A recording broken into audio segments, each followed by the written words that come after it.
Well, a very good morning from the Utilita Bowl ahead of day 4 of this county championship Division 1 match between Hampshire and Nottinghamshire. I think it's fair to say that this game has been affected by quite a bit of weather, but we are still in a position where we are very likely, assuming some showers keep off today, that we will get a result, because at 11 o'clock Hampshire will resume their second innings on 82 for 4, and they only lead Nottinghamshire by 67 runs. Now, I was out of action yesterday, so I can't give you too much of what went on yesterday, but a man that can is right next to me. Before I introduce him, we also have Charlie Harden with us. He's back for a second day in a row. I'm Kevin James, and it's Dave Bracegirdle next to me. Dave, a very good morning. Good morning, Kevin. Good morning, everybody. Yes, fingers crossed that we can get a pretty full day of weather in, and if there is a little bit of rain about, then it only falls during the intervals, and we can get this game finally back on track. Both sides potentially, I think, can see a way in which they could win this. Hampshire have a really good first session. They win this first session and stretch their advantage to top side of 180, and then have 2 sessions to bowl knots out.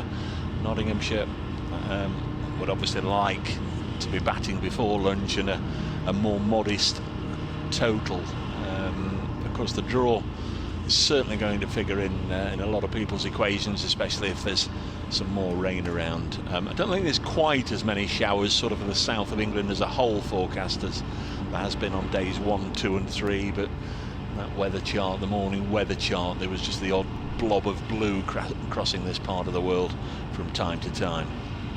Very interesting setup this morning to see how Leman and Brown approach it. You'd imagine the first half an hour it will be very much to occupy the crease, stick around, just play themselves into the day. Both had enormous slices of luck yesterday for different reasons. Leman very early on in his innings, I think he'd got 5, sliced Ollie Stone to third slip, and Sam Ceteran put down the chance. There was another one later on, 1 or 2 people were talking about. That one didn't carry to Sam, but the one he spilled when Leman was on 5, he'd like to have that again. And then, of course, right at the end of the day, or just before we went off for the final stoppage, Ben Brown had been out at the crease for no more than a minute or 2.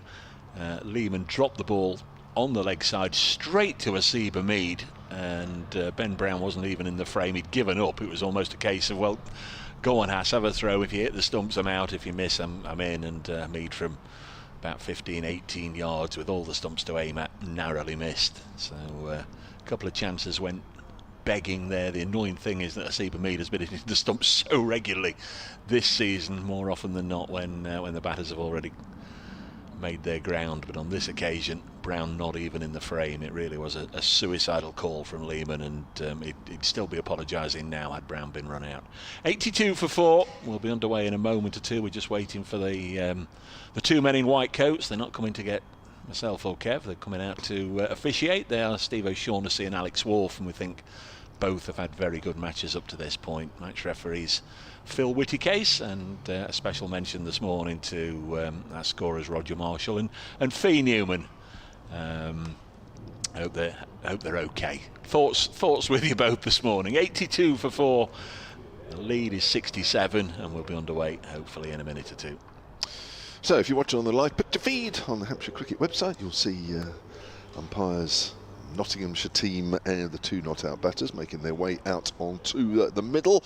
That's on the Hampshire Cricket website. Those pictures are going back to the Nottinghamshire Cricket website, and we are also on the BBC Sport website and app, and we are around the ground on the in-ground commentary system.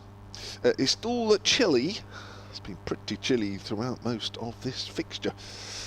Not absolutely ideal, and the conditions have largely been cloudy, and as I look to my right, the ground staff are just hanging around the covers, just wondering if they're expecting a shower of rain soon. We've got full cloud cover, the lights are on. We're certainly going to get a start. Let's just hope think we will get 1 or 2 interruptions. Let's just hope we don't get an interruption almost straight away.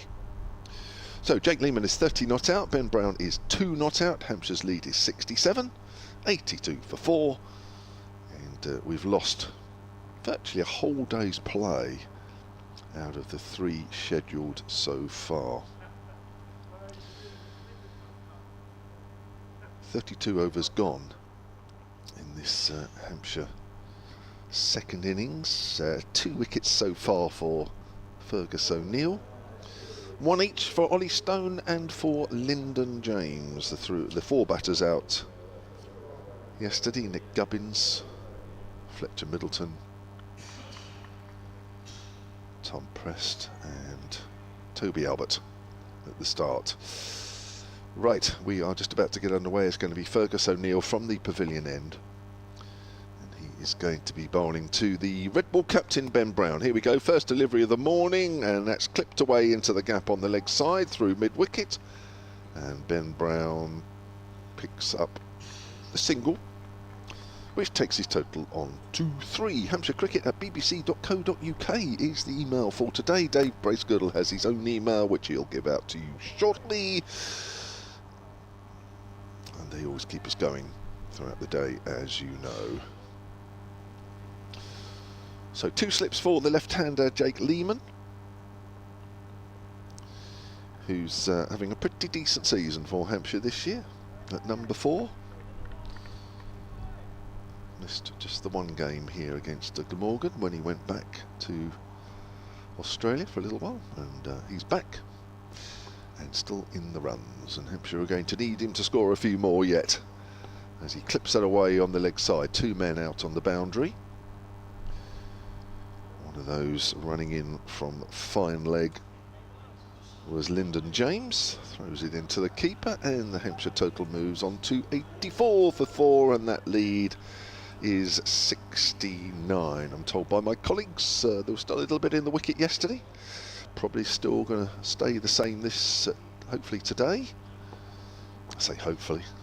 I'm sure 1 or 2 of the batters will agree with me on that one, as it's clipped away by Brown, square on the leg side. This time he doesn't find the gap, and the score remains on 84 for 4. Welcome back, Mr. Bracegirdle. Thank you, thank you. Who's checked out of his room in the hotel here, and he's ready to go, as and when. But not for a while yet, hopefully. No. Just to say, the ground staff are hanging around that cover still. Here's O'Neill, right arm over, and bowls, and outside the off stump, and that's left alone through to Verena, the keeper. We saw Shane Berger's interview that he gave to the media last night, and I wouldn't expect anything different from what he said.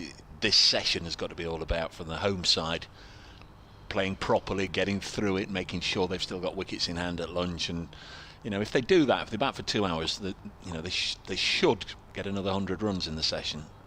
Brown pulls that away on the leg side. That short arm pull shot of his goes for 4 through mid-wicket, and he moves on to 7. If you do that, the lead's going to be getting on towards 180 or so, and we could have a really good last couple of sessions there. Whether Hampshire feel top of the table knots, let's just bat deep, let's occupy the crease, let's make sure we don't lose this, and go on and on and on and on. That might secure them the draw points from this game, but it won't ultimately get them away from the bottom of the table. They could certainly go above Leicestershire if they win this today, and in order to do that, they're going to have to play positively. Yeah. Brown gets a length ball, pushes that out to the covers, end of the first over of the morning, 93 for 4. There is, to have a really good game out of this, there is a certain point this afternoon when Hampshire get bowled out, so they don't dictate, I'm not sure they would declare, but they can't sort of try and manoeuvre it. So if they get bowled out at a certain point and Notts feel it's a total, and I think we could have an exciting last day. Yeah, I do. I really do. Yeah. If the weather holds, remains, whatever that is. Yeah. If the weather allows us to get a good day's cricket in, it could be a good day of cricket. Ollie Stone is going to bowl the second over of the morning. Got the wicket of Nick Gubbins yesterday, caught behind by Carl Verena, and he also took a very good catch down at long leg to dismiss Tom Prest off Lyndon James Bowl. We've had 3 good catches actually down at fine leg, long leg in this game. Sam Seacheran in Hampshire's first innings. Brad Wheel took a good catch yesterday morning to dismiss Lyndon James down below us, and for my money Ollie Stones was probably the pick of them because he scooped it up inches from the ground. In he comes then, bowls to the left-handed Leman, nudges it up to Hamid at mid-off, and there's no run. It's cold and chilly again, but Hamid and Fergus O'Neill, as they always do, wearing the white floppy sun hats. Lots with 3 slips. It's very much a standard sort of early part of the day field, this, with the quicks bowling. 6 on the offside, 3 on the leg. Umpire at this end, Alex Wharf, tall, imposing figure.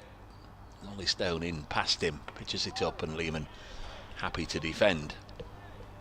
One result from yesterday in Division 1, Essex comprehensively in the end beating Leicestershire. Leicestershire rolled over for just 60 in their second innings, so 8 matches remain. Of those, all 4 in Division 1 are underway on time, and the first wicket to go down on the day, Sussex. They've already lost their 9th wicket. They're a long way behind Somerset. Somerset scored over 500. Sussex 244 for 9. You'd imagine they'd be stuck straight back in again if and when that last wicket goes. Here's Stone into Leman, whips it away onto the leg side. I thought he'd timed that actually better than the eventual outcome, but he takes a single. Division 2, they've not yet started at Bristol, between Gloucestershire and Northants, where the end is in sight one way or another in that one. Northamptonshire 144 for 5, need 105 more. Gloucestershire require 5 wickets. They have started at Beckenham, thank goodness, after their other shenanigans yesterday. Water got under the covers, didn't it? Yeah. It was nice and fine and dry all day, but it was so damp at the start of the day due to, Kev has just highlighted, water seeping under the covers. They didn't get any cricket at all. Stone bowls, Brown nudges it out into the offside. They've lost a lot of overs during the match at Southport between Lancashire and Worcestershire, and they've got a delayed start there. Not really advanced. They've not got through the first innings yet. Worcestershire 270, Lancashire 281 for 8, so that's almost at the point of well, no return. We might as well shake hands and get on with it. At Lords, Middlesex 283 for 8 against Derbyshire, leading by 84. So all the scores as ever on the sports page, on the cricket page of the BBC Sport website. Here's Ollie Stone in again to the Hampshire skipper Brown, and playing this from the crease onto the offside. Doesn't get a run. Fergus O'Neill doing the fielding.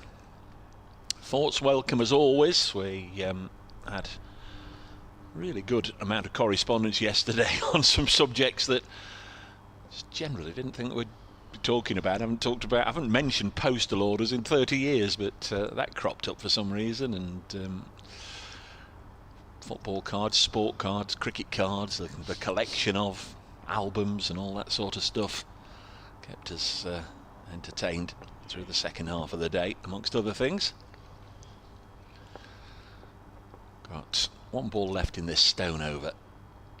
Into the Hampshire skipper Brown, and he'll rotate the strike with a gentle ease into the offside. So we're through 2 overs, 2 singles from that over. The home side 90 for 4, leading Notts by 75. The other thing I learnt yesterday, Dave, apart from you mentioning postal orders for the first time in about 30 years, Fiona Newnham, the scorer at Hampshire, who suffered a bit of an injury yesterday, you were telling me. So I messaged her this morning just to say, hope you're okay. She sent me a couple of photos, and her fingers are all... Is she gesturing towards you there with it? Probably. She's saying, go away, something similar. But yeah, she had a bit of a fall, and her fingers all stressed up. And she's saying to me that she's typing left-handed, so she's back at work on the scoring trail, and start of a new over. Fergus O'Neill gets worked onto the leg side by Brown, and there's no run. And yeah, she's good. So she's battling gamely away. Yeah. scoring. Got an email here from Tom Moore, Hampshire Cricket at bbc.co.uk. Hope's all well. Do we have any news on seeing John Turner in this year's T20 Blast at all? He says he's not really in a situation to know one way or another. Now, come back to that after this delivery from O'Neill. He's playing a missing outside the off stump. It's Ben Brown. I would, if I stuck my neck out a little bit here, which I'm going to, I would say I'd be very surprised if we see John Turner at all this summer. He's having a few problems, as he has in recent past, with his back. And I briefly spoke to him at the start of the season, and I think the impression I got that it wasn't good news for this summer. So I hope it's not as bad as that. Oh, he's wrapped on the pad, or is he? It's going down, it's kept low. It's one of those where he's having to stab down very late, is Mr. Brown. So yes, I would be very surprised if we see him in the T20 Blast, certainly for the first part of the competition, and if I really had to take a guess, I'm not sure 2026 is going to be his year to get on the park, but we'll see. Hopefully it's not as bad as that. Best of luck to John. Wickets tumbling. Sussex have lost their 10th wicket. They're all out 253, so we await news of a follow-on. Brown is forward, pushes up to mid-on. And Dominic Sibley has just been dismissed by Jai Richardson of Yorkshire at Headingley. Sorry, 90 for 6 in the second innings. They still trail by 192, only 4 wickets left. I don't think necessarily anybody outside the White Rose County saw that coming this week. Yorkshire giving Surrey at the moment quite a comprehensive beating. Don't lose many, Surrey. They only lost the one game to Notts right at the end of last season. O'Neill in again, right arm over. Brown again pushes it up to mid-on. But that will revive spirits, no doubt, up at Headingley, where Adam Lythe and Johnny Bairstow were in the runs in that big Yorkshire first innings total. Harry Brook, the bowler. Yeah, got Jamie Smith for naught, didn't he? 3 for 11 last night, wasn't it? So, well, is there anything he can't do? Harry Brook, 90 for 4. I don't know what Charlie Harden's just done there next to us. Edged and caught at first slip. There's the first wicket of the morning. Ben Brown had opened the face of the bat to work it through the covers and got an edge, and it was caught by Mr. Liam Patterson-White. And Hampshire are now 90 for 5. Brown goes for 8, and that lead is still a slender whatever it is. 75. Anyway, I'll come to that. Thank you very 75. Much. Take 15 off. I mean, this is just about on the very edge of my mathematical capability, but taking 15 off 90, 75. It's another Fergus O'Neill wicket. He's now got 8 for the match, so he's very much enjoying his first appearance on this ground.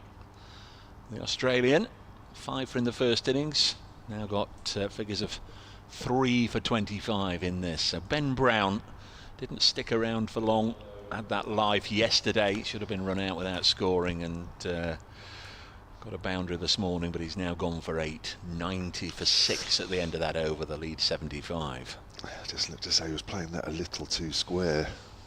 Sorry, I've lost another. 90 for 7. I know the main focus is here on this one, but that's going to affect. Oh yeah, he's opened the face, hasn't he? Watching on the replay. Speaking last week with Liam Patterson-White about the fact that somebody who's been swooping on either side of the wicket for much of his first-class career up to this point has now found himself in at first slip, and he keeps catching what's nicked towards him. And I said the only way you're going to get yourself out of there is if he starts spilling a few. And had a bit of a laugh about it, but it is going pretty well at first slip for Liam, and that was the sort of height that you'd be comfortable in taking, really. But pouched it well. It did, yeah. It didn't look like dropping it, that's for sure. Ollie Stone now to bowl to Jake Leman, the left-hander. In comes Stone. Leman drops it on the leg side. So 2 left-handers out there. At the other end is our friend Delano Potgieter. Very good. Ish. It's that's pretty good. It's one of the number of stabs of added in this game. We did find, was it yesterday or the day before? We did find the an article on the golfers with the same spelling, Aldrich, Potgieter, and the interview I read, he was asked to basically phonetically say how his surname should be pronounced, and it was that, Potgieter. This is eased into the offside. That's not necessarily saying that Delano pronounces his the same way, but you've spoken to him, and I think that's the trouble is everybody says the name so quickly, don't they? Yeah, they did. Yeah, I mean, I was with Kyle Abbott at the time when he came over, and so I asked him. I said, "Well, how do you pronounce your surname?" And honestly, I'm not joking. I had to go through it 6 times with him and Kyle. They were both telling me the same thing, and even then, I still didn't get it 100% right. Potgieter is, and what you've said is about as close as I think I'm going to get. Stone to Leman, getting solidly behind all of these, isn't he? Jake Leman, who's just suddenly been landed a whole more responsibility with the dismissal of Ben Brown. He knows he's the last survivor in the top 6. Potgieter sort of the start of the lower middle order, and then 9-10 Jack to come. Stone really looked in good rhythm these last 3 matches and continues to do so here. He's had a couple go down in this game. Bowls now, Leman turns it on the leg side, there's no run. He had Felix Organ dropped early in his innings on the first day, and had Leman put down 3rd slip yesterday. Otherwise his figures could be even more impressive than they are. If you're watching on the picture feed, it does look as though there's a slope suddenly developed at the ground here. Thank you for pointing that out, Andrew Cook, Hampshire Cricket at bbc.co.uk. I can assure you there isn't suddenly a slope here. Yes. Stone to the left-handed Leman. If it moves it away from him, it'll go with the slope, but it doesn't. It's arrowing in on the middle stump, and it's turned to leg. Yeah, we haven't suddenly switched this game to Lords or what have you. So where is, obviously the camera's at this end, and it's obviously much lower than we are. Yeah, behind the bowler's arm. Not something that we can interfere with. Oh no, I wouldn't dream of it.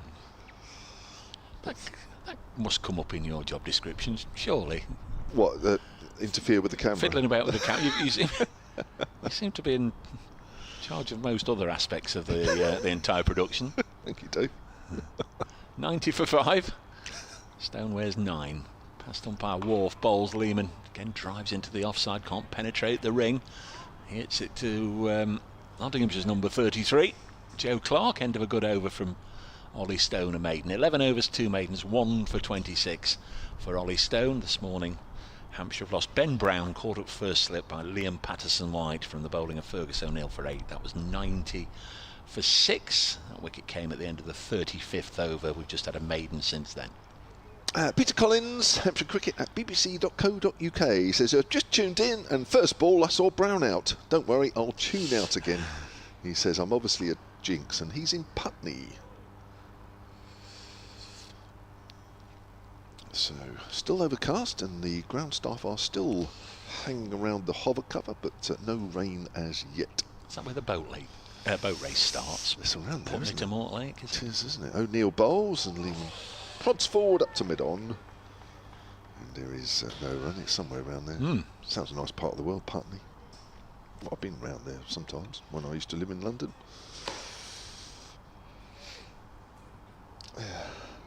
So, was a leg slipping for Mr. Leman. Obviously expecting him to turn one around the corner in the air. No play on the nursery ground today. We had 3 disability matches on there yesterday. Oh, right, okay. Leman is forward, it goes up towards Hamid, the middle. Nice for the spectators that were in, I guess, to attend to look at both, because they kept walking from one side of the concourse to the other, just to take in what was happening each side. I hope they got their full allocation in over there before the eventual termination on here due to the weather. O'Neill runs towards us once more, bowls to Leman. Leman pushes that 2 point. Sorry, it's Potgieter, isn't it? Sorry, apologies everybody, because we've got two left-handers out there. Yeah, I was in Wiltshire yesterday, and I was at Biddeston Cricket Club. Well, it's the village, basically green, whatever you ever. And there were lots of cricket going on. Lots of cricket in the morning yesterday. So lots of youngsters playing on the outfields and that. So yeah, even though I was away from the cricket, I was still amongst cricket. Yes, Potgieter plays that up towards Hamid once more. So yeah, it was nice to see. They were all playing.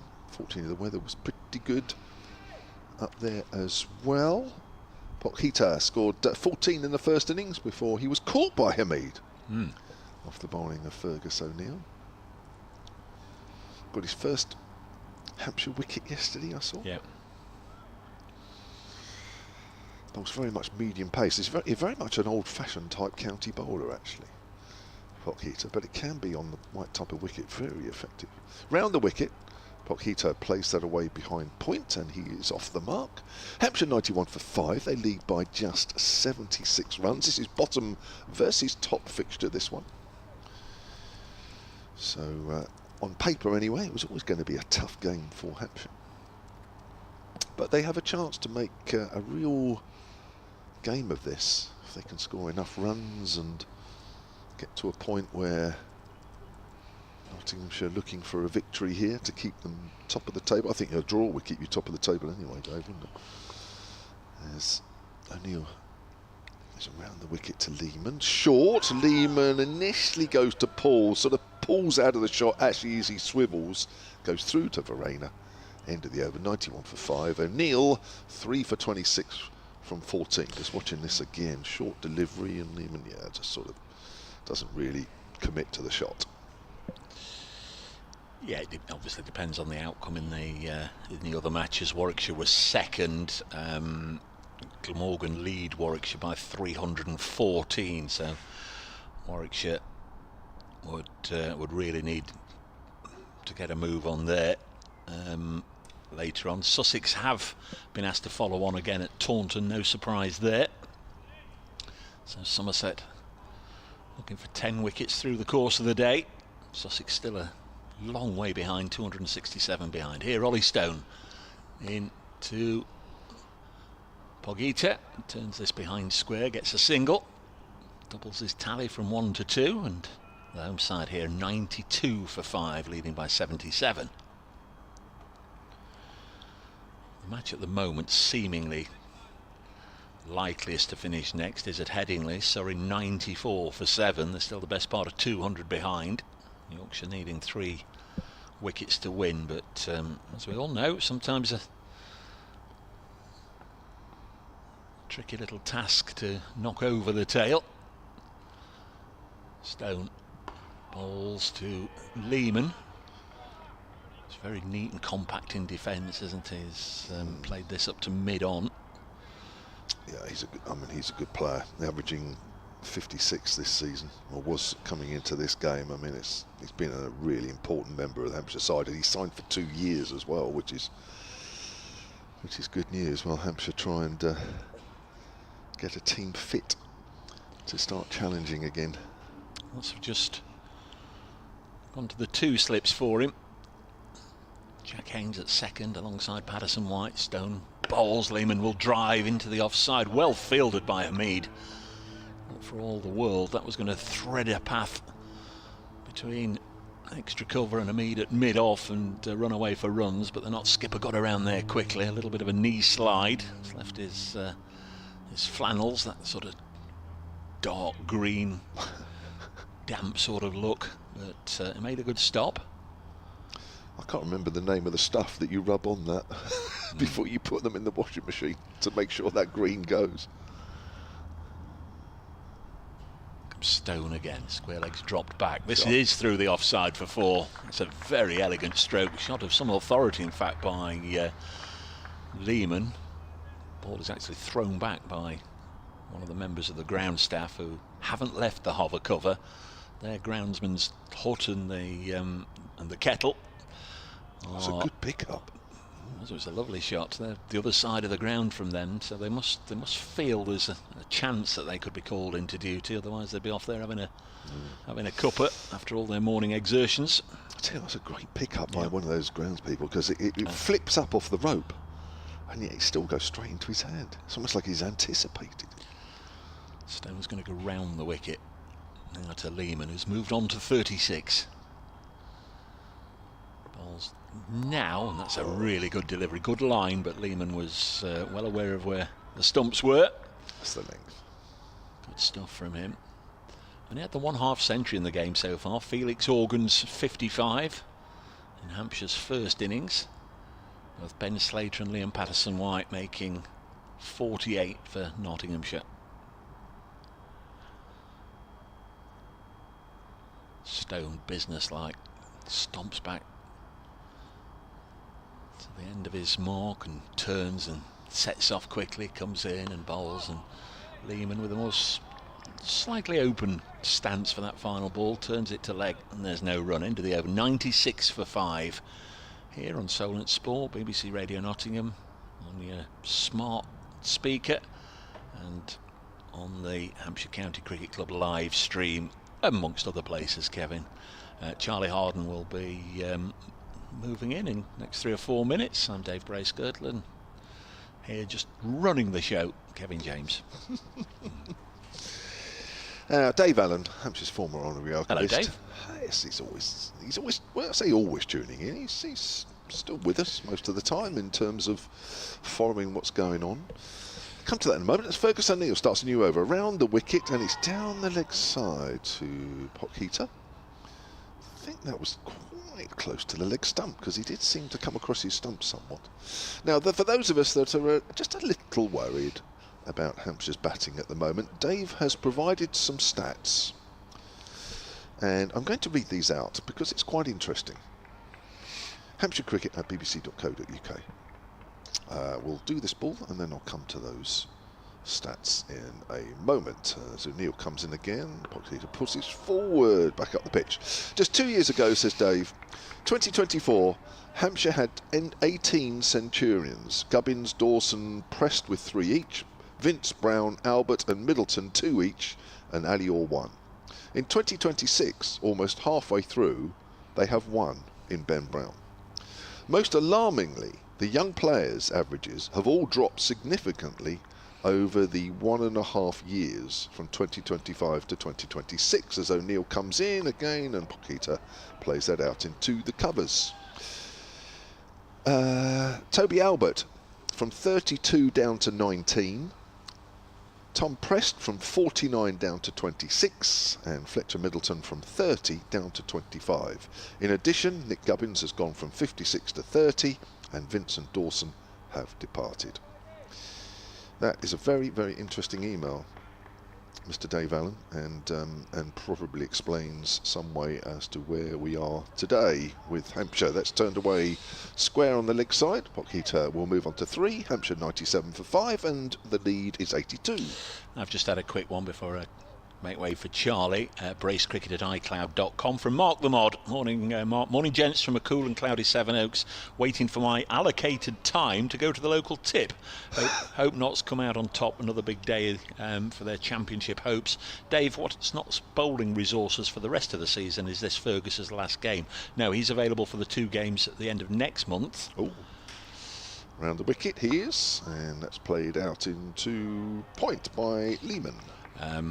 So that's Somerset at home and Essex away. So they've been matches 7 and 8 out of the 14, and for the last 6 matches, back end of August and all through September, the Pakistan test bowler Muhammad Ali, he packs a punch, I understand.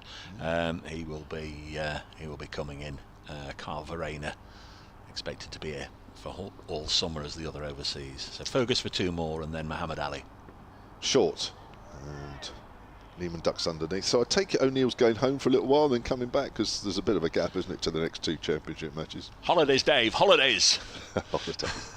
Right, that's Dave's best Australian accent for you. 97 for 5 then. Charlie Harden will come in alongside me, Kevin James, and while he does, Stephen Clark has emailed hampshirecricket@bbc.co.uk. He says, I hope you had a great day yesterday. I did. I had a really, really fun day. Thank you. With my grandson. It was his 3rd birthday. And I have to say, yes, it was difficult leaving him when we left late yesterday afternoon. Robbie and Charlie did wonderfully in your absence, and we may have found a new double act to replace Morecambe and Wise. How do you feel about that? Do you remember Morecambe and Wise, or are you too young for that? A little bit too young, Right. I think. They're two names I have heard of, but I'm sure my parents would be very annoyed that I don't know that one. Here comes Ollie Stone, and it's defended by Potgieter out towards mid-on for no run. He says it's great to be back to normal with the commentary team, and you have both already started in cheerful veins, says Stephen, as well as me and Dave. After yesterday's spectacular spell, Sonny Baker looks extremely happy this morning. He's always happy. He must still be walking on a cloud at the moment. Continuing on from your interview on Saturday, it's unfortunate from a Hampshire point of view that a lot of his future may be spent with England. Unfortunate, but fortunate in lots of ways, of course. Ollie Stone again runs in past the umpire, right arm round, bowls to Potgieter, who defends. Yeah, very interesting how we heard 2 days ago, after the day's play, that he found out about that test call-up just minutes before going into the Hampshire season review, which had a different feeling to the test call-up, I'm sure. But no, Sonny in his normal, very happy vein, very obviously pleased with that call up, and yeah, it's very, very enjoyable to even just chat to before the interview and after, of course. Here comes Stone again, and defending up towards mid-off is Potgieter. You 97 for 5. Yeah, well, of course you were in there, weren't you, when we did that interview Saturday night? And yeah, what was fun, and if that's the right word, was not only was he very good at interview, which he does, but you're right, beforehand, happy to chat. And there was a few in there, wasn't there? Normally there's only 2 or 3 of us in that room to do the interview. Looks like the ball might be changed here. We'll just wait to see what the umpires decide. But also, afterwards when we'd done it, he was happy to chat for 10, 15 minutes with everybody in the room, wasn't he? And it was just nice, just quite refreshing. And yeah, and you were there and to experience all that. And he was asking questions, you know, it wasn't just like, you know, I asked questions to him. He was actually asking 1 or 2 questions of us, which was quite nice, actually. Yeah, it's lovely, isn't it? And actually very similar with Shane Berger last night, who was very happy to give his time around the edges of the interview as well. Very lucky here at Hampshire. As Ollie Stone sets off for his 4th delivery, he's round the wicket to the left-handed Potgieter, who plays outside the off stump, and it's missed. And just followed that one as it went through to Kyle Verena. 97.5 here, Hampshire. And in the chats yesterday evening, it's clear that every time Hampshire just have that opportunity just to get on top of the game at this point in the season, it just feels like every time they have that moment, they aren't quite able to capitalise on it. But who's to say we have a potential of a incredibly exciting day 4 here. Hampshire have the opportunity. Potgieter facing up, the left-hander to Ollie Stone, and turns it into the leg side. It's the fielder Fergus O'Neill. He's halfway through one of his mammoth spells this morning. Yeah, again, that's the length, isn't it? Just get the batters to come forward, just bowl just short of a length. I know, you know, Nottinghamshire do possess bowlers of a decent pace. Stone, obviously, Josh Tong, which we haven't seen yet this morning, but I think sometimes they are guilty of just bowling probably a foot too short. That length is a superb length, and he bowled one earlier at Leman, which beat the bat. I think if you can consistently keep it that ball, especially Ollie Stone, that length he's just bowled, there'll be more problems to come. For sure. We were talking before we went on air about the quality of this pitch, which we'll come back to as Stone bowls, and a drive up to mid-off for no run. Brilliant pitch for 4-day cricket we've seen, especially over the last couple of matches here at Utilita Bowl, where there's been enough in it for the bowlers. You've felt, however old that ball gets, even with a 60-70 overall ball yesterday, Kyle Abbott was still able to make it talk, and Sonny Baker finishing off his 5-wicket haul with that old ball yesterday. 97 for 5 to end the 40 overs on the halfway mark to the new ball, which I'm sure we probably won't get to today. Right, this is one you can join in with as well, Charlie. This one from Jez Walder, Hampshire Cricket at bbc.co.uk. First of all, he says it's raining in Romsey, which is probably why the ground staff are still hanging around those covers, because they're expecting something here. Romsey by car, probably what, from here? 20 minutes? Yeah, 20 minutes probably from here, yeah. With the last day of this batch of games finishing today, my mind has turned already to the 2020 games that start on Friday. That's right, Hampshire are down at Taunton for a double header. Do you think Ali Orr might get a chance? I would say there's a fair chance. The umpires are coming together. Not sure it's about the ball. I think this time it's about what they think might be some rain coming in. Just saw Stephen O'Shaughnessy looking towards the Shane Warne stand and over the Shane Warne stand. That's where the weather comes from, and they've decided they are going to take the players off. So we got 35 minutes of play in. There you can hear the hover cover, which is starting up, and quite how long we'll go off. Again, a bit like has been a feature for this game. I think we're going to get on off today. I'll tell you what we'll do. We'll hold that email from Jez, and Charlie will have a chat about that as we go on through this morning. I mean, I can't believe we're not going to get more play this morning.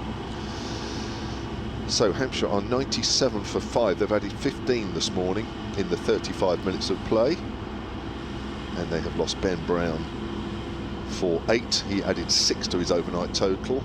Jake Leman has added 6 to his overnight total. He's 36 not out, and at 97 for 5, Hampshire lead by 82. And we'll take a break until the next period of play.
Well, welcome back to the Utilita Bowl, where we are going to get a resumption in play, having not played since just after 11:30 this morning. The state of play in this Division 1 match between Hampshire and Nottinghamshire is that Hampshire will resume on 97 for 5 in their second innings. They have a lead of just 82. We played 8 overs this morning between 11 and 11:35.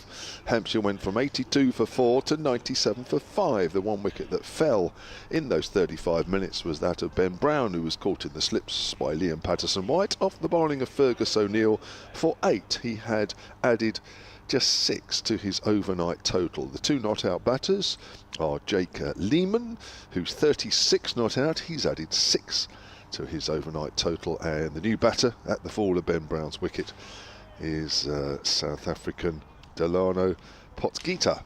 So 97 for 5. Your commentary team this afternoon. We're still here. A little later, Charlie Harden. You'll hear from him. It's myself, Kevin James, and Dave Bracegirdle. Been chilly, hasn't it? Wasn't it just? You've put about 6 layers on since you commentated this morning. Yes, let's just hope the players have warmed up properly. So easy to pull a muscle in really cold, chilly conditions. We thought we were going to be starting at 5 to 2, and then the covers came back on, but we are going to begin with Josh Tong from the pavilion end. And he's into Jake Leman, and good to have cricket again as he pushes us into the offside. Just 8 overs were bowled this morning, with the home side losing the services of Ben Brown, nicely caught by Liam Patterson-White at slip from the bowling of Fergus O'Neill, who's taken 8 wickets in the match. Wouldn't have thought it'd be too long before Notts turned back to O'Neill, unless Tong and Stone between them don't make further inroads and quickly. Here's Josh Tong in again. Bowls clipped away on the leg side, and Notts had set up for a strong leg side field, but that'll go for 4. It just seemed to gather a little bit of pace there, getting away from a couple of fielders. Joe Clark, Lyndon James chasing after it, and a boundary brings the home side's total into 3 figures. The 100 is up. It's taken into the 41st over of this innings. 101 for 5. So the lead is 86. If Notts were to go bang, bang, bang, bang, bang, now they'd need 87 to win. And again, we'd still be looking at the weather suspiciously. Tong in again, short, pulled away by Leman, but he hasn't pulled it away. That was a vigorous attempt by Jake Leman to almost swat that into the next county, and ball just trickles back to the bowler. Actually bottom edged it onto his pad, and then it ran straight back towards Josh Tong in his follow through. It's a vigorous attempt, wasn't it? I wasn't necessarily expecting Jake Leman to do anything other than what he did in the 8 overs we saw this morning, which was put a high price on his wicket, play watchfully, carefully, defensively. Tong in again. Bowls turned down almost towards short leg, but to the left of Slater. Clark does the fielding, and they'll take another run. So Hampshire, simple equation now, I guess, with so much time taken out of today and of course the previous few days, but even so, just bat as long as possible now. What was it, 59 overs remain in the game at the start of this over? You're not advocating a push for an unlikely victory then? Well, you never know, do you? There's Tong. Comes in, bowl to Potgieter. Hits him on the pad, and Josh Tong asking. Not entirely sure he played a shot at that, did he? Ran out all the way to Clark, and they didn't take a single. It's been an interesting one to have a little look at. Tong bowling round the wicket to these two left-handers. But I guess Potgieter didn't turn that one up, line that one up correctly. Nice to see that one again. Interesting leaving it, wasn't it, on first viewing? 2 slips, Liam Patterson-White and Jack Haynes. Ben Slater under the lid at short leg. And this one just a little wider, so he could leave it alone. 102 for 5 at the end of that over. 5 runs coming from it. Hampshire's lead is 87. There was a result at Headingley whilst we were off watching it rain here, and Surrey have been well and truly walloped. Yorkshire winning by more than an innings. First defeat by an innings that Surrey have had against them since Hampshire didn't beat them a couple of years ago, Kev? Here, wasn't it? By an innings. Yes. So that's shaken things up in the Division 1 table. It means a draw. Great for you guys, isn't it? Even if you don't win this one. Well, the way it's looking, unless Warwickshire can defeat Glamorgan, and they've got off to a good start actually. They're 49 without loss. They still require a further 300, so it's going to be a stiff challenge at Edgbaston, but Warwickshire would go top if they won and this was a draw. Ollie Stone around the wicket to Jake Leman, who pushes forward back to the bowler. Overcast Utilita Bowl, but the clouds are higher than any stage today, so it does feel as though we might get a prolonged spell of play here. Well, let's hope so. There was a result in Division 2 as well.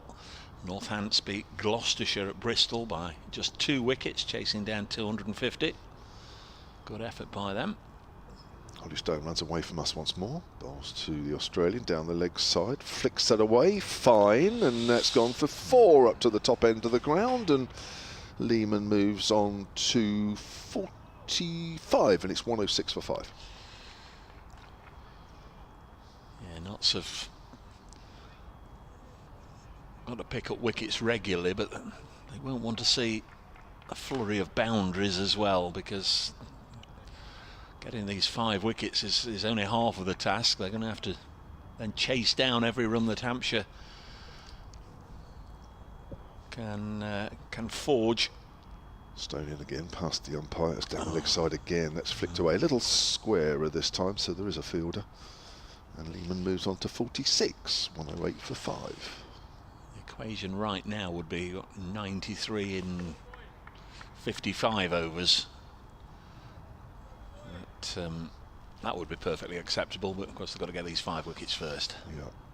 Yeah, leaked a few runs, haven't they, in the over and a bit since we restarted, and probably not surprising. It's not easy sitting around the changing rooms and coming out to cold weather, and that's been done a few times over the days here. I think we've lost just about a whole day, haven't we? Probably a bit more now. More than 100 overs. Yeah, there's been a lot of time taken out of this game. Here's Stone to Potgieter.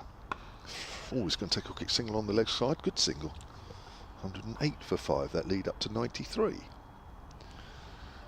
course, we have seen these scenarios in the past, and you think, well, in T20 cricket, sides can, comfortably have a go at 240, but it's so very, very different with the county championship regulations. No field restrictions. Everybody can be on the boundary. The balls down the leg side aren't punished to the same extent as white ball cricket. Stone to Leman. Length ball. Leman comfortably enough playing that off the back foot.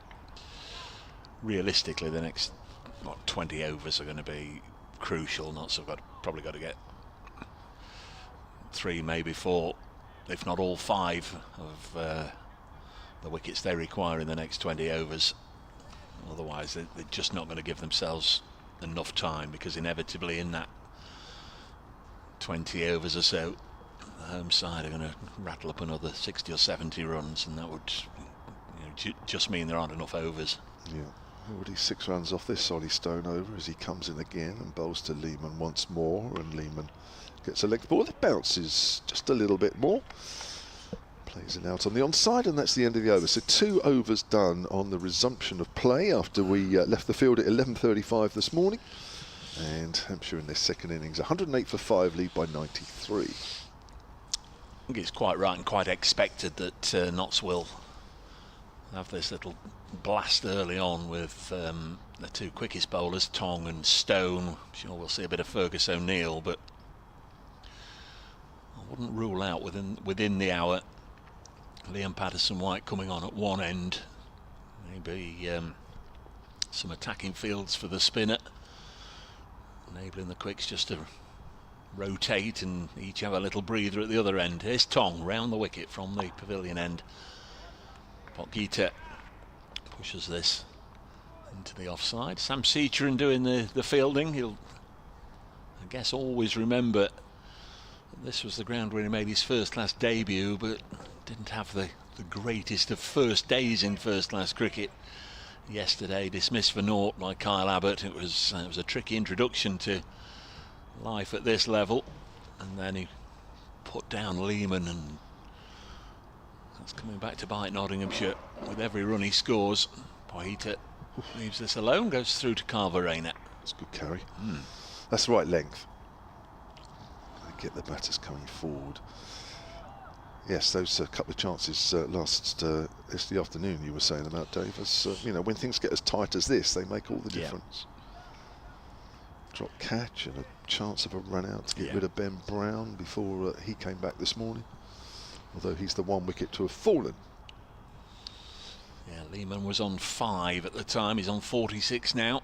Josh Tong in again, bowls wide of the off stump. Nice leave. That's a great carry. That's just short of a length, and Verrena's taken it above his head. That's a terrific carry. Tong so far wicketless in this second innings. This is his 10th over, none for 22, so it's proving difficult to get away. At the moment it's proving difficult to get a bat on. Short leg in there, so Potgieter has to be aware of the one dug into his ribs. There it is, played down onto the ground, onto the leg side. Here's Hamid, was shy at the stumps and misses, but pretty sure that Leman would have been home on that occasion. Seacherin doing well to get across to back up. One more to the tally, 109 for 5 Hampshire, and the lead is 94.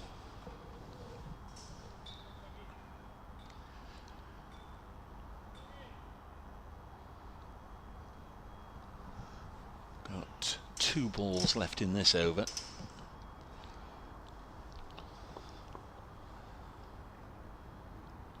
Josh Tong, tall man, former Worcestershire player, is in now, bowls, and that was the one that he was hoping would be fended off in the direction of Ben Slater, but Leman did really well there, got into a good position to play it and angled the ball straight down into the ground, and there's no run. It didn't really come off the deck there, no, did it? No.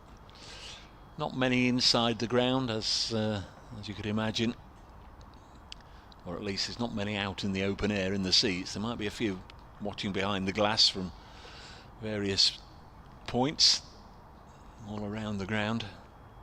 A few more today right up at the top of the pavilion.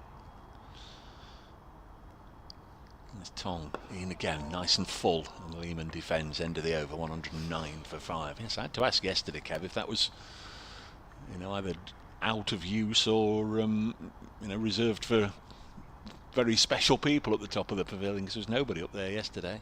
That's a bit windy up there at the best of times. Great view, but a little bit open even with the roof. Now this is one for you, Dave, mainly. Stephen Clark, Hampshire Cricket at bbc.co.uk. He says, I'm wondering why, like your colleagues on Test Match Special, local commentary doesn't continue during rain delays. I'm sure many of your correspondents would chip in and give you some subjects to discuss. So why don't we do that then, Dave, at this level? I think we were off for about 2.5 hours, weren't we? Here's Stone. Bowles has flicked away square by Potgieter, no run. I think you'll see that your average Test Match Special commentary team is laced with about 9 or 10 different members of staff to come on and help out, and some of them might be a little precious that if they didn't get on and do a stint then when it was raining they might never get on at all, so that's one reason. I think the general feedback is you've had more than enough listening to us throughout the course of the season. Flicked away down to fine leg for a single. Potgieter moves on to 6 to 110 for 5. Generally the pace of the county championship and sort of the way we approach it, rightly or wrongly, through the course of an over, through the course of a session, through the course of a day, we attend to all your relevant subjects and we chat about them as the game goes on. Not necessarily saying it's the right thing to do or it's wrong that they don't necessarily drift off to talking about postal orders or how you arrange your cutlery drawer during the test match, but it's generally the way we operate. Stone and Leman almost edges that outside the off stump. He's gone for a bit of an extravagant shot off the back foot. Yes, but they're all things that people need to hear about, Dave. They are. They are. Yes, just think of the questions that might be put to you, Stephen. What are you doing? Well, I'm listening to those two at the cricket, although there's no cricket because it's pouring down with rain, talking about how your cutlery drawer should best be arranged. Yeah. Should it be big spoons, forks, knives, little spoons? In fact, you're making a case against it now. That's turned away, square, good stop. Good diving stop to prevent any run. Was that Mr. Lyndon James? No, there's just O'Neill. yeah, there's just O'Neill and Mead in the floppy sun hat. Yeah. So the score remains on 110 for 5. Yes, I suppose we could do features where actually could go on other areas of the BBC actually that just cut whole out programmes about cutlery drawers and postal orders, and BBC can use it in other ways. I hadn't thought of that. Cheap broadcasting, isn't it? Cheap broadcasting. Well, it certainly is in my case. Here comes Ollie Stone around the wicket again, and this time there is a run found behind square on the leg side. Leman moves on to 47. 111 for 5. I'm sure the BBC would love to have me on 24 hours a day, actually, because that's where the money would be saved.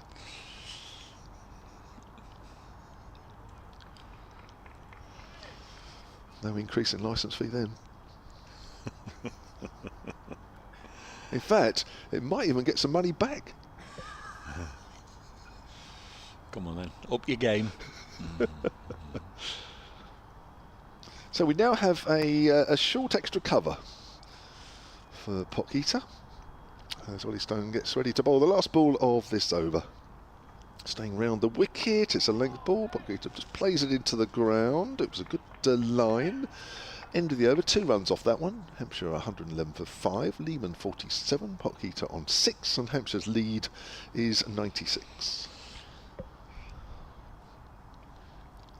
Yes, no real fireworks being delivered by two of the quickest on the county circuit at the moment. The pitch, particularly on the live stream, those of you watching the pictures rather than just listening to us via the BBC Sport website and app, those of you looking at the pictures will see it looks pretty dog-eared, doesn't it? And it looks pretty tired, and that's the moment how it's playing. Josh Tong could do with something, even though he got good carry through to Verena in the last over. He's in now and bowls and Leman defends. There's not too much devilment in it. Tong, one of the few that can sort of bang a ball in halfway and get it to still be soaring as it goes high over the wicketkeeper. He's certainly one of the most exciting bowlers around at the moment, and as long as his body stays fit and healthy, I think he's going to have a really good 2 or 3 years in the prime form of his life. And it's almost a first choice for England now. Bowls to Leman, Rogers it into the offside. Decent tumbling stop by Sammy Seateran, and there's no addition to the total. Nelson for the superstitious on the board. 111 for 5 means that Hampshire lead by 96. And we've got 54 overs remaining after this one. Yeah, 28 years old, Josh Tong. Yes, had his injury problems. Didn't play for Notts at all in 2024. Signed in that close season. Around the wicket. Ooh, down the leg side. Leman went a long way across there, didn't he? And Josh Tong putting his right arm up to his forehead. Might have exclaimed, my, that was close, or something, to Fergus O'Neill, who has a little natter too. Yes, he actually signed, I think, in August 23 to come in that close season to Notts, but picked up an injury that winter and didn't actually make his debut for the county until 12 months later. Past umpire O'Shaughnessy comes in again down the leg side, and once again Leman looking far from comfortable there to that sort of deliveries. He's obviously aware the short legs in there. He's trying to leave them alone, but the last two have been particularly well directed by Tong. He's got 2 more goes in this over. I'm surprised he hasn't got a leg slip in if he's going to do that. We did that last week to Jamie Smith of Surrey, the right-hander. Ben Duckett went in there and Smith obliged. This one's clipped away. Past short leg along the ground in control out to Clark. They'll take a single. Yeah, he's had a rough couple of weeks, Jamie Smith, because he was dismissed by Harry Brook yesterday, wasn't he? That won't have gone down too well in the Surrey dressing room. Will have certainly been something that Harry Brook was delighted about. I saw that dismissal. That's a decent ball, actually. Pitched and straightened. Getting to the point where we can actually say that the light is improving to the extent that might even be a little shadow or two around the players. Again, turned away on the leg side. It was in the air for a while, but it's gone for 4. Again, bisecting Lyndon James and Joe Clark. Potgieter clipped it away and gets a boundary for it. Again, it was in the air. You can't have fielders everywhere, but I think it was a good shout that Kev came up with halfway through the over. Get the leg slip in, certainly. Yeah. But then you can't have the 2 out in the deep behind square. They've got to have a little look at that, I think, in the next over. Lead is over 100 now, 101. Yeah, interesting. It looks like as though Tong is sort of trying to bowl very straight, almost middle and leg. I think he overdid that last one, but to both left-handers who do come across the stumps a little bit. Trying to find something there. Now, Stephen Chalk, he's a writer down in the West Country. Yeah. Stephen Clark is back on the emails, Hampshire Cricket at bbc.co.uk. He's trying to get us down a route, Dave, that I don't think we're quite down there yet, because there's still a lot of interest left in this game. Nothing's been decided yet. Might be a little different later on after tea, but we'll wait and see. Come to that in a moment. 116 for 5. Ollie Stone starts a new over, bowling to Jake Leman, who's on 48. Make that 49, make that 50.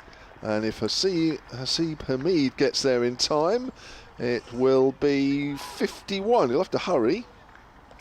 And that's a half century for Jake Leman. That's 51 off 110 balls with 5 fours in that innings as well. And for Jake Leman, who's having a pretty good time for Hampshire this year, it is the 6th time he's passed the 50 mark in this year's competition. Yeah, I felt at the time it was an expensive, or had the potential to be an expensive drop last evening when he came to the crease. Yeah. You're right so far. Well, it is already expensive, isn't it, with time running out pretty quick. There's just over 53 overs left in the match. It might be the 6th time he's passed a half century, but he's yet to score 3 figures as Stone is in, and that's left alone by Potgieter this time. Sussex have lost a 3rd wicket at Taunton, so Somerset, they're still pressing for a win in that one. Need 7 more. And Warwickshire 69 without loss. They've been set to score 360, but they've got off to a fine start with Yates and Davis. Could be some exciting cricket around the country this afternoon, on the last day of this round of championship fixtures. We've got to wait a little while for the next round as Stone comes in and just pulls the bat outside the line, or inside the line, does Potgieter. T20 cricket, Dave. Next week. This week? This week, yes. Of course, it's Monday. Not so far away. Notts begin at Trent Bridge on Friday against Yorkshire. Earlier in the day, it's part of the double-header. The Blaze take on the Yorkshire women. That one starts at 2:30. The men start at 6:30. And then a week today, the bank holiday Monday, Notts and the Blaze, another double-header, but away at Old Trafford against the 2 Lancashire sides. 2 men on the drive on the offside now for Potgieter, who just defends off the front foot. What's Stephen got to say then? Did he have a... Stephen. Oh, of course, I've forgotten. Yeah, sorry. Further correspondence. Well, because I thought absolutely no way. I've kind of sort of taken my eye off the ball with that email. But he says, a subject to discuss. Would you like to discuss and decide the best route from here to Skipton to arrive by 11:30 in the morning? Well, there's a simple answer: no. I wouldn't like to discuss it unless you would, Dave. No, is that Kevin Howell's country, I think, up there? Is it? He's your man for that. Oh, right. He'll be on Sports Extra a little later on, Stephen, if you want to get in touch with him. Yeah, Kevin.Howells at bbc.co.uk outside the off stump, and that's left alone.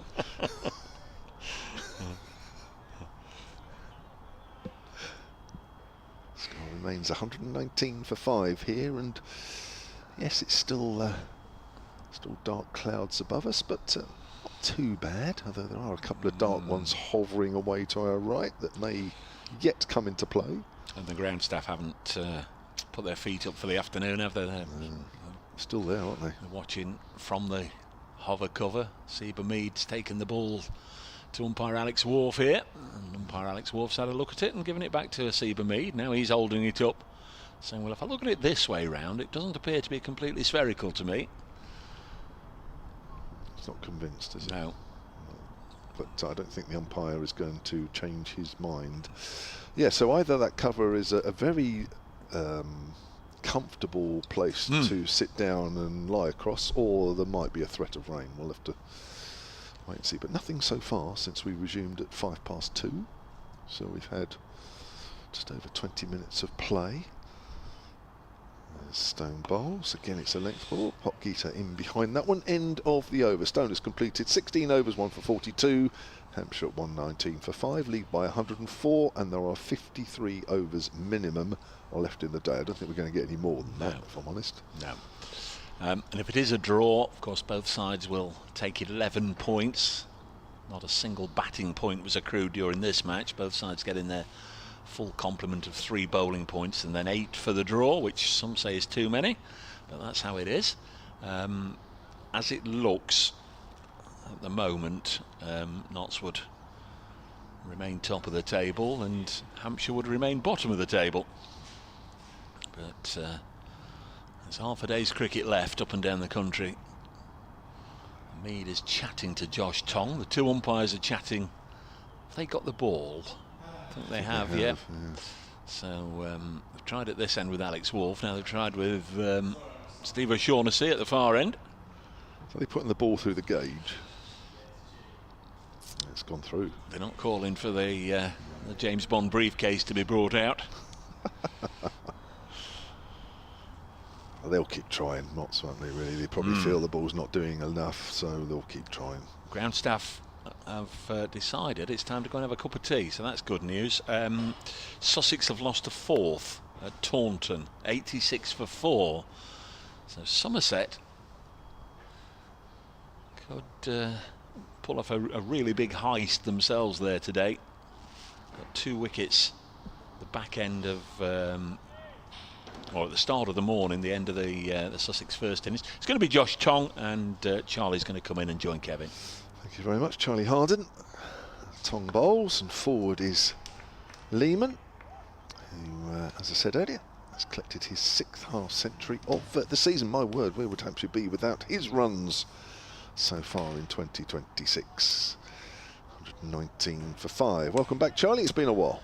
Thanks, Kevin. It has been a while. I was worried a bit that I was the curse for rain, because I reckon I probably got 3 words in before the covers came on last time. A couple of minutes stint. You're taking this over, aren't you, Kevin? Well, I've started, so I might as well finish. As Tong from the pavilion end comes in, and that's worked away on the onside. Hamid is across from mid-on. Leman moves on to 52, 120 for 5.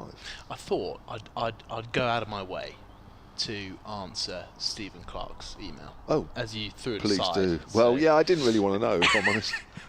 And I'm assuming it's the Skipton up past Burnley, I think. In Yorkshire, yeah. In Yorkshire, there you go. Thanks for that. And I decided, through no form of technology, that I reckon his best bet is get on the M1 as quickly as possible. Right.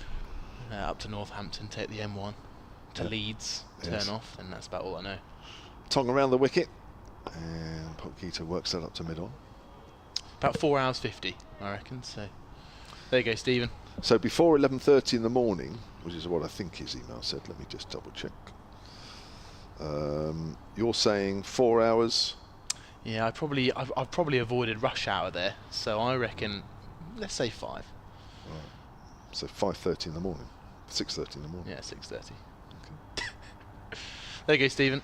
All the best for your Yeah. journey. Safe travels. Yeah. And let's be honest, that's all the time that needs to be on that email. It doesn't need to be any more time now devoted to discussing that email. God, poor Steve. Just trying to help us out here, Kev. It's forward. It's gone up towards extra cover. When you were on, we did have an email, didn't we, about who we thought was going to be the Hampshire starting 11 for the first T20 on Friday, which is down at Taunton, and that's a double header, men and women. And you actually have come up with a pretty good 11, you know, bearing in mind that not everybody's going to be available and what have you. So you feel free as we go along over this next half an hour to give us your 11 as Tom comes in around the wicket short and Potgieter ducks underneath. So we'll start with the players who are going to be unavailable. Sonny Baker, of course, with the test side, going to miss all of the blast. Mays and Eddie Jack, both who played a medium-sized role in last year's blast competition. We've got them missing the first 5 games with their Lions squad get together for 2 first-class matches against South Africa A. We'll continue with the 11 in a moment. Tong again. Potgieter works that to mid-wicket. That's the end of the over, and Tong's completed 12 overs, none for 29. So we decided that the main argument, because our good friend, just remind me of the person who sent the email? Oh gosh, it was a while ago now. But Anyway, this we'll get is back your to that. team, to Okay. be fair. I mean, you've done all the work, so when you say we, it's really you. Ah, thanks, Kevin. That's very nice of you. We think Jez that the- Walder. Jez. Yeah, Thanks, Jez. Jez. Right, we think the main debate is between that number 3 spot. So we've got Toby Albert and James Vince at the top. Then I've got Tom Prest, give himself a bit of confidence so he can propel himself back into the Red Bull. Then there is the argument of can you fit Ali Orr into that top 3. Then you've got that strong middle order, Jake Leman and Joe Wedley, who plays such a crucial part in Hampshire's T20 cricket. Hilton Cartwright, Liam Dawson, who'll be back for the white ball stuff. We've got Delano Potgieter and Scott Curry.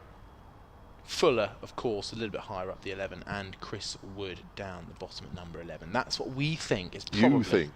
That's what I think, Kevin, is probably the 11. There's a potential argument of Brad Wheel, because he played 1 game in last year's T20 Blast. However, he was playing a lot more of a role with Red Bull at that point, so maybe that could have decided why he didn't play quite so many games. So we're going to see Lyndon James here from the hotel end to continue. Any thoughts on that 11? Well, no Ali Orr in your side. No, I've got Tom Prest. As much as I like Ali, I'd like to see both of them at some point in the competition, but here comes Lyndon James. He's halfway through his run. He's going to be right arm over to Jake Leman and driving to that short cover. He's one of 2 fielders in there, very close to the bat. Keeper standing up as well. No, I think that's a good stab at the starting 11, if I'm honest. I mean, obviously there will always be, as there has been in the 4-day game, why Ali Orr's not playing. Lots of people messaging us, and probably will do the same over your decision to leave him out of the starting 11 next Friday. Or I hope there will be lots of emails. With the James is in again. Bowls and defending is Leman. You like to cause a bit of havoc up here, don't you? No, it's good. Late Nice. on day 4. No, it makes good discussion, actually, because, you know, at the end of the day, 11 players have to be chosen, and that does mean that 1 or 2 are left out. It's a bit like the 4-day game here, isn't it? You know, So you have to make a decision, and that means that certain players are being left out. I think Ali Orr, I'd love to see him play in the Hampshire Red Bull first team. And I think that, for me, I'd love to see him there rather than in T20 stuff, as James is in, and a back foot punch goes back to the bowler from Leman. And I think Ali Orr could be a lot more successful in the Red Bull and in the 50-over format. He was so good at the top of the order in last season's Metro Bank 1-day Cup. And so, therefore, I think he could play a bit of a better role in the longer format. And maybe we could have a half and half of a fatality blast for those two batters, Tom Press and Alior. Saw Alior pop out of his car on day 2 actually. Had a little chat with him as James is in, bowls, and it's driven off the back foot out towards deep point, and Leman's going to take 4 here. It's just beaten Joe Clark out there, just gone through deep backward point, and Jake Leman again picks up another boundary. He is starting just to pick up his pace a little bit in this innings. He moves to 56, and the score is now 124 for 5. So yeah, I think Alior is definitely a player who I'd like to see get a run in a team of some format. Let's see if he can really, because he's been very successful at different parts of his career, and I would like to see him get a gig for a little bit of time to build up a bit of form, especially in Hampshire colours. Lyndon James round the wicket continues to Leman, and it's flicked off the knee. Didn't quite get up off the back of a length. It's going out towards deep square leg, who runs round, and Fergus O'Neill prevents a second run. So Leman on to 57, 125 for 5. No, but that was good work of yours. It'll be interesting to compare that 11 with the actual 11 that takes the field at Taunton on Friday. About 24 degrees, I think they're predicting. Wow. By Friday, which will be an awful lot of difference from what we're experiencing at the moment. James past the stumps, bowls, and just turned into that square leg region where they're going to take a single again, this time fine leg doing the work. Just 1 run added, 126 now for Hampshire. Of course, we're also not forgetting the South African overseas player who will be coming a little bit later, we believe, from the IPL. Tristan Stubbs. Yeah, that's right, yes. We're not sure whether it's 1 game or 1 or 2 or 3 or something like that, but we will wait and see on that one. One of the other things we were discussing just before the rain came at 11:35 this morning was as a result of an email that Dave Allen sent, Hampshire's former honorary archivist, where he gave some very good stats as to how 1 or 2 of the players' averages have dropped in the last year or 2, and 1 or 2 quite a lot actually. And back on that subject, and I'm reading this one out because actually even I come in for a little bit of criticism here. I'll let you decide whether it's fair or unfair. John Skews, Hampshire Cricket at bbc.co.uk. Again, the Nottinghamshire players, mainly Haseeb Hameed, is trying to get the umpires to look at the ball once more, and again they're having none of it. So John Skews writes, in recent seasons it seems that opening partnerships in Hampshire's county cricket may have been weakened by their success in limited overs cricket, where the loss of early wickets has been less of a problem, says John. I'm just looking in the action roll, but just there was going to be a start from Josh Tong. He walks back to his mark. I'll come back to that in a moment after this delivery. He's around the wicket from the pavilion end, bowling to Delano Potgieter. Gets a quick single out in the covers because there's only 1 man there patrolling that area. 127 for 5. John goes on to say, in Middleton, Albert, Weatherly, and others, in brackets I exclude Gubbins, close brackets, there's been little evidence of permanence at the crease. Far too much is made nowadays of runs per over, and if someone has failed to score after they've faced, say, 20 balls, the commentators, including you, Kev, make remarks that appear unflattering. I'm not sure if that's harsh or not true, but anyway, even when a side is trying to save a game, I'll be honest with you, normally I accept a little bit of that, but I'm not sure I accept that actually. I don't think that's fair at all, as that's played out on the onside. But anyway, I've read it out.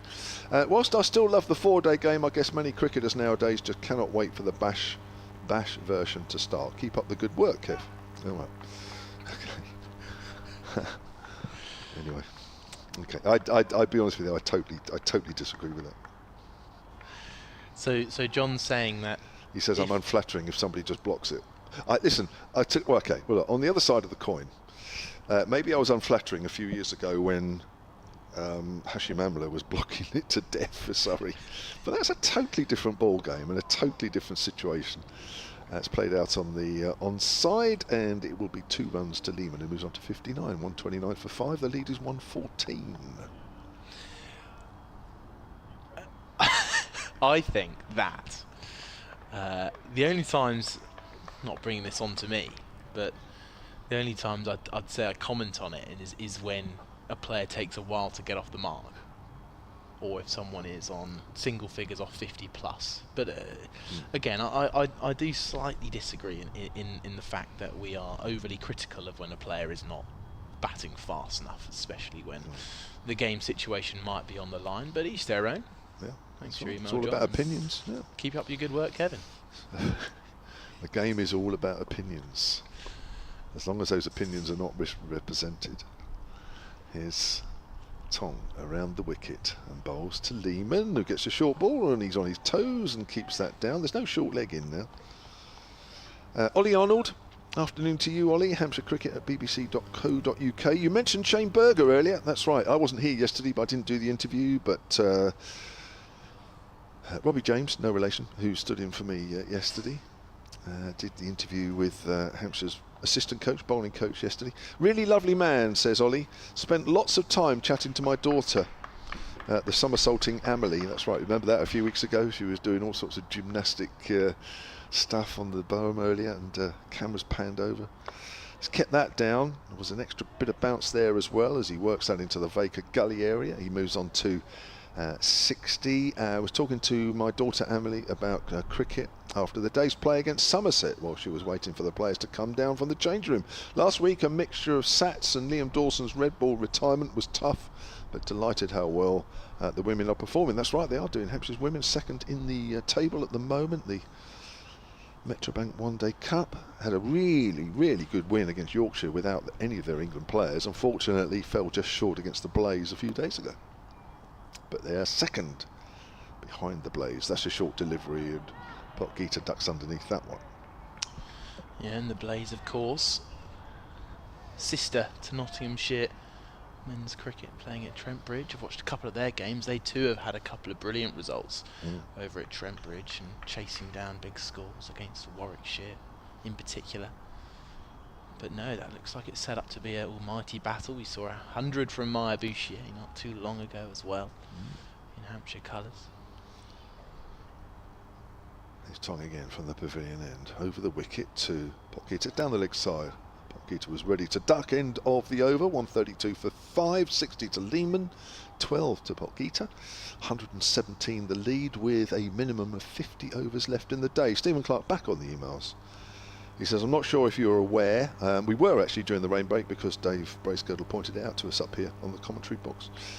Former Warwickshire and England captain Mike Smith, known as MJK, died at the age of about 92. That was announced earlier today, yes. His son Neil played at Warwickshire for a while as well, had a decent career there. So, to continue his spell from the hotel end, we've got Lyndon James as Hamid again asks for a change of ball. I reckon they're up to about 7 requests for that change now, as there's a wry smile from Alex Wharf here at the hotel end. And Lyndon James sets off. Starts off with a bit of an angle. Now he's in right arm round to left-handed Leman, who pushes forward and defends up towards mid-off for no run. The lights are on, the clouds are high above, which suggest no threat of imminent rain. However, there's a real contrast of some slightly heavier, some slightly lighter and fluffier clouds, but they still feel high enough away that we don't feel that they're too ominous at the minute. Hampshire, with that lead of 117, as you mentioned, Kev, are in an interesting position. Here comes Lyndon James again. Hits the crease, bowls, back of a length, cut away. This is going to be 4 more to Jake Leman, who finds more success through the backward point region and moves Hampshire to 136 for 2. That lead now 121. And we talked about the potential of, if they can get over 150, which looks like they will now, and maybe towards that 180 mark, 200, maybe, just maybe, could we see a result late in this game? Still plenty of overs to go. Whether we'll fit those all in remains to be seen, but something quite interesting could pan out, Kevin. Do you think Hampshire would declare? As if I was neutral, I'd love that. Here comes Lyndon James, bowls, good length, defended up towards mid, off a no run. It would make a brilliant finish, and you almost need to set the perfect dangling carrots for Nottinghamshire to, as top of the table playing against last place, almost give them that perfect nudge to want to go for it. But you can see them getting off to a firing start and all of a sudden Hampshire in a little bit of trouble. But who knows? Hampshire, I think, are under the impression that after this ball, as James is in and it's turned into the leg side for no run, that they now want to go at this season with nothing to lose. And players to play in the way that they think, that they want to look back on this season with no regrets. That was the message I picked up on. I was going to say, you're picking out a phrase from somebody else. That one, aren't you? From Saturday night. Yeah, I am. Yeah, it's a good job you were listening. Yeah, well... Not from me, I have to say. I don't think I'd be there if I wasn't listening. It was Lyndon James. Hits the crease again and a drive through extra cover. This is handsome. Nice shot there from Jake Leman. And Hasib Hamid, despite being in rapid pursuit, is not quite going to get there. I think he has given up on it. Yes, he has. But it was a brilliant chase. Just brought it in, but I think he succumbed to the fact he knew he was in contact with the rope as he pushed the ball back. So that's another boundary. 50 partnership up for these two. 36 of them going to Leman and 12 to Potgieter, who we talked a little bit in the break about his magnificent first-class stats. Averages over 44 with the bat in first-class cricket. Also got 128 wickets to his name. And we're yet to see the best of it, just because he's only in his first game here for Hampshire. But by the look of those stats, I think Potgieter could be a really brilliant addition to this side. And you look at the ball here. Josh Tongue is desperate for a change. You can sort of see it. There aren't near as many play and misses as we've seen throughout this game. We're also into the 50th over, aren't we, really? But I guess it is getting a little damp as it's hit over the outfield. There hasn't been a lot of rain. I mean, in that time that we were off the field, from 11:35 through to the restart at 2:05, which of course included the lunch break, there was never at any stage what you call wet rain. Is there dry rain? Well, now there is now. It's funny you should say that. It's you won't believe this. Oh no! But if he's listening now, there is a former Hampshire all-rounder that's still employed at the club who once told Hampshire's second 11, when he was second 11 coach, that they should prepare to start playing. Because, and when everybody said, why should we prepare because it's raining, he said it's drying rain. And that is a very, very true story. And if he's listening, I know I'll get a message very shortly. Actually said, yes, you need to prepare because what's happening at the moment is drying rain. Yeah, I know. It's almost, you can't believe that somebody would say that. As if the rain that continues to fall is now almost making the conditions drier. Yeah. Oh, very interesting. Right, we have got to change a ball here. Well, we do, and wait for the restart. Jez Walder is back on the emails. He's still listening. The man that asked the question about what we thought, and especially what you thought, John, because you've done most of the work about your Hampshire T20 side. Hampshire Cricket at bbc.co.uk says, would definitely start with Orr on Friday instead of Prest. Like the thought of Orr having a run in the side and the way he bats, and I think he would be perfect for this competition. Really worried, can't even say it, that the bowling lineup, it could go around the park at Taunton, but we are where we are. Well, listen, I don't think Hampshire are the only side that his bowling lineup goes around the park in T20, that's for sure. As James is in now and bowls with this new ball. It's driven out towards the deep point fielder, so Jake Leman gets his first run with this new Duke's ball straight away. Oh, it's the end of the over. I thought they were... You thought they were asking for another ball? Well, I thought they were going off for rain, actually. I forgot there was only one ball left of the over. Listen, I've seen our attack go around the park. I've also seen other attacks go around the park. I think it's just the nature of the competition. But it is interesting when you look at the depth, because, as we mentioned, the players that are going to be unavailable, we talked about John Turner earlier in the day, we talked about Ben Mays, or Ben Mays isn't pace bowler, apologies. Eddie Jack is, though. Sonny Baker, both called up to various England duties.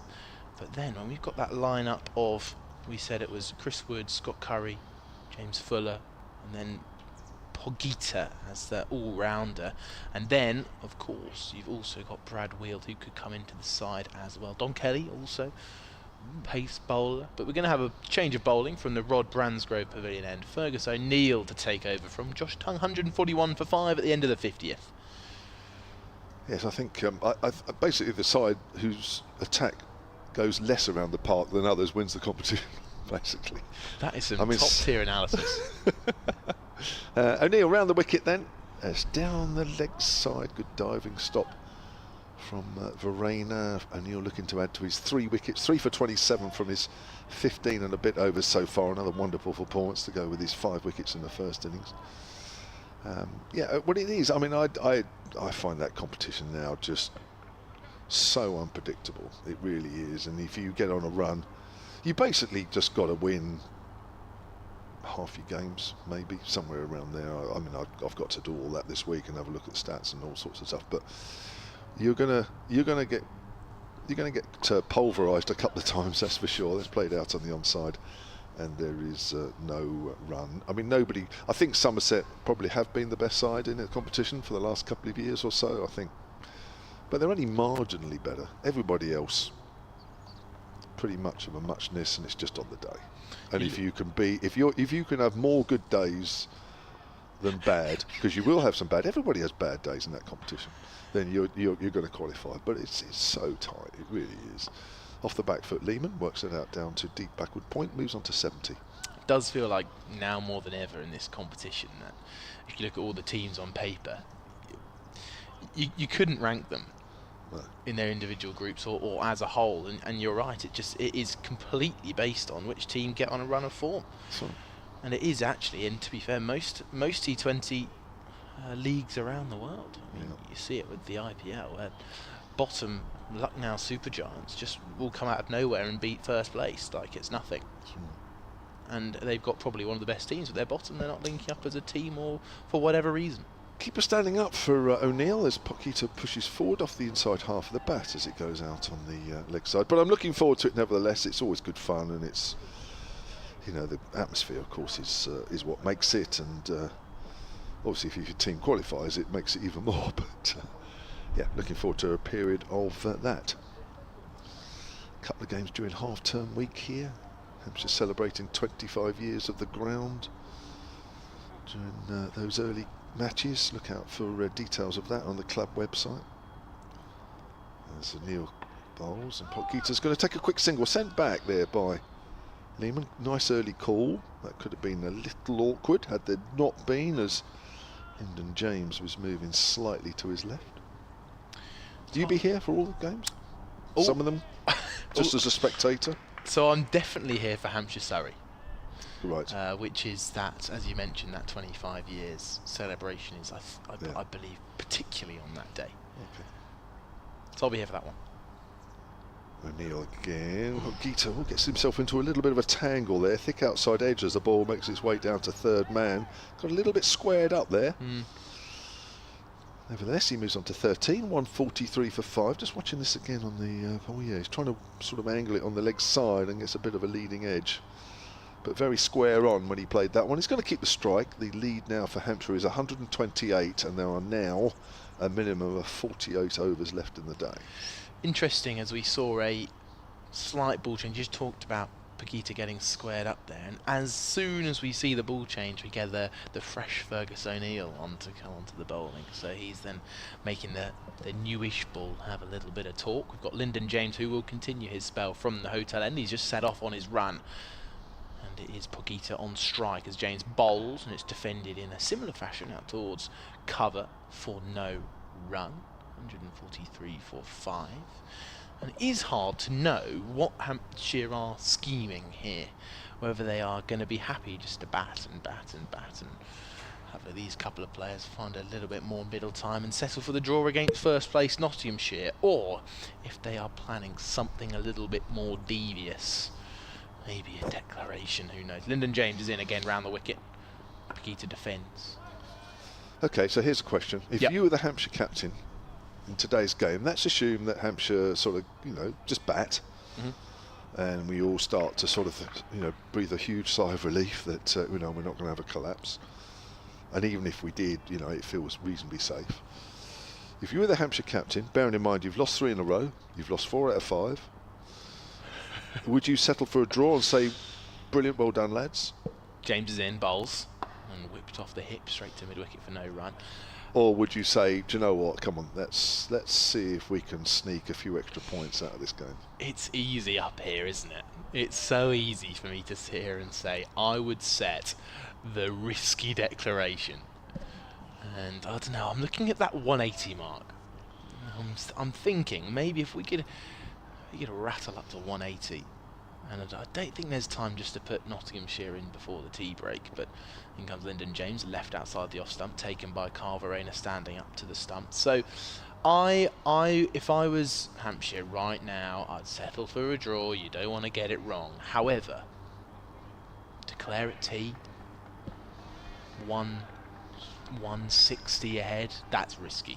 I think you'd want to get 180 to 200 ahead and hope that your new ball does all sorts, because we're seeing right now that the ball isn't doing a lot. Yes, it is 51 overs old. Here comes James again and turned out towards mid-wicket. O'Neill picks up. So I'm going to flip it back to you. You get a bit, I don't know, you don't really like it, I feel, when I ask these questions to you. But you are, of course, capable.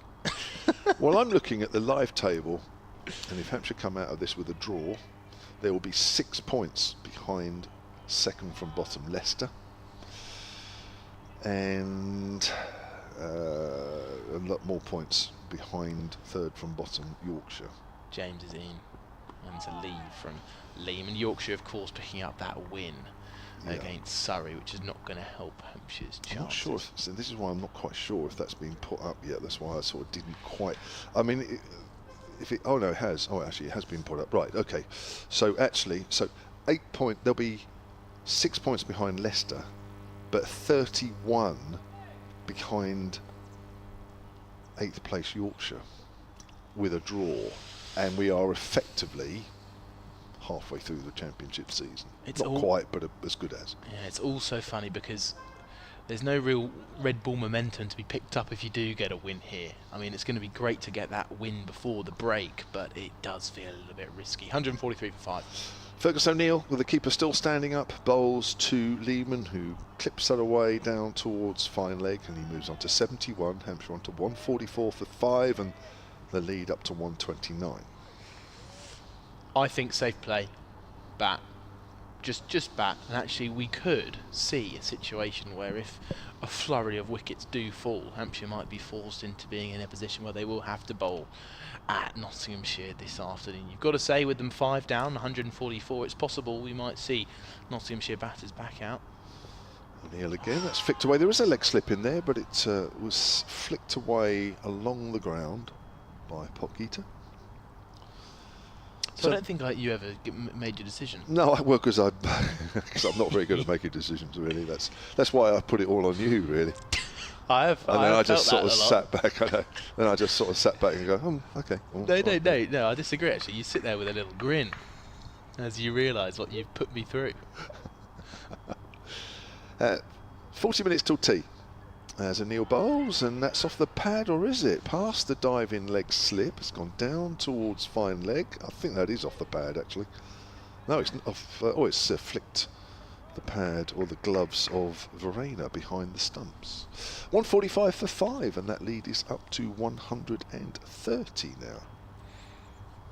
Yeah, I think Hampshire will be pretty pleased with the rate they've gone at. They really haven't looked to just defend. They haven't looked to play in a particular way. They think they've just gone about their usual business, and Jake Leman's got a few boundaries away. O'Neill round the wicket again, and that's worked to square leg. Yes, its partnership now is worth 55 between these two, and it's been an important partnership as well after losing Ben Brown. After 13 minutes of play this morning, he went for 8. That was 90 for 5, and even though we had about another 20 minutes of play, it's just been important that these two have batted as long as they have, with the help, of course, of rain, which I guess was always going to happen today, looking at the forecasters. That's turned away by Leman to one of 2 men on the leg side who are in for the drive. The lofted pull shot. When I say no, push shot, I didn't mean pull, I meant push. You talked about your forecast there, Kevin. We've been scouting out different radars, none of which have proved tell us the correct information. They never do they? I think only you always take your cue at each ground from the grounds people, because they know. Leman drives up towards mid-on, end of O'Neill's over, 17 overs, 3 for 30, Hampshire 145 for 5, Leman 71, Potgieter on 13. It's also very interesting how on different grounds you get different viewpoints in terms of, I remember being at Northampton and someone told me that you can see the clouds come over towards Northampton and very often they split and just go around the ground and you stay clear whilst other parts of the city are underwater. You mentioned that this ground can be quite tricky to predict for various reasons. It's all very interesting. But we're going to have a change of bowling. Liam Patterson-White will get things underway from the hotel end, number 22 for Nottinghamshire. And I can tell you picked up the 1 wicket in that first innings for Nottinghamshire's bowlers. And that 1 wicket was Sonny Baker, LBW, the final wicket. So here he comes to the left-handed Potgieter. He runs in left arm over, bowls and left outside the off stump. No run. 145 for 5 here, Hampshire. Again in that precarious little position where they don't want to lose any wickets fast, because then with that lead of 130 it's still not enough. Just under 40 minutes until the tea break. Here comes Patterson-White in a defence. His inside edge along the ground to Sam Seacher in at short leg. John Paul emails hampshirecricket@bbc.co.uk. Should the batters have an input when the bowling side pestered the umpires to change the ball? Well, Patterson-White's hitting the crease here and driven off the back foot up towards mid-wicket. Are you posing that question to me again? You can answer first, I'll go behind you. I think the ball's up for the bowling side personally. Well, it's up to the umpires at the end of the day. Of course. But to request, I don't see why, as Patterson-White bowls and defending off the back foot is Potgieter.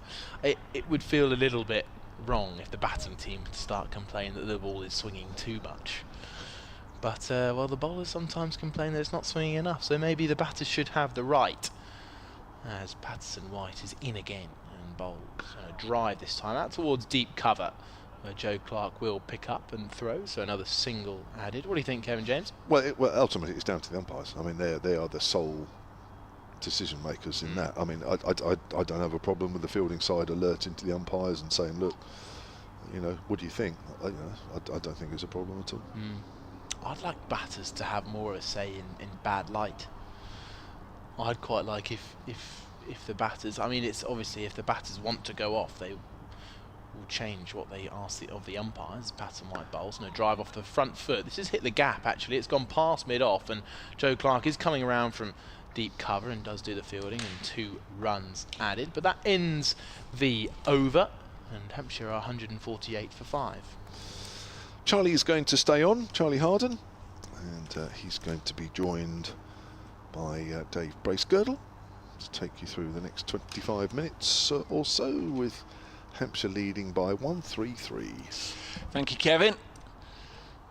Tough going for Nottinghamshire indeed, for the spectators huddled together here inside the Utilita Bowl. Another chilly day. Can't remember a 4-day match where it's been as cold as this one for a long time. Might be 1 or 2 fireworks now trying to be ignited by Fergus O'Neill. Going to have another attempt to dislodge one of these left-handers from the far end, from the Rod Bransgrove Pavilion end. Notts have got a slip and a leg slip. 2 close catches on the leg side in front of square, as well as the first ball fired down the leg side. Not really getting anywhere, are we, Charlie? Well, I don't know, Dave. We feel like we're still in a position where the game could still sway either way. And you've got to say, whilst no team takes real initiative of this game, it could just slightly dither away. But it is up to one team to just take the next step, I think. O'Neill to bowl to Potgieter. Again, he's let the ball strike him on the pad. I think it was always going down the leg side, but certainly no shot offered. We'll pose the question at the end of the day, however it turns out, if during that 2.5 hour stoppage for rain, which encompassed the lunch interval, whether Seabermead and Ben Brown went and sat in a dark broom cupboard together and tried to thrash out some sort of deal, because that might have been mutually beneficial had they been able to hack something out.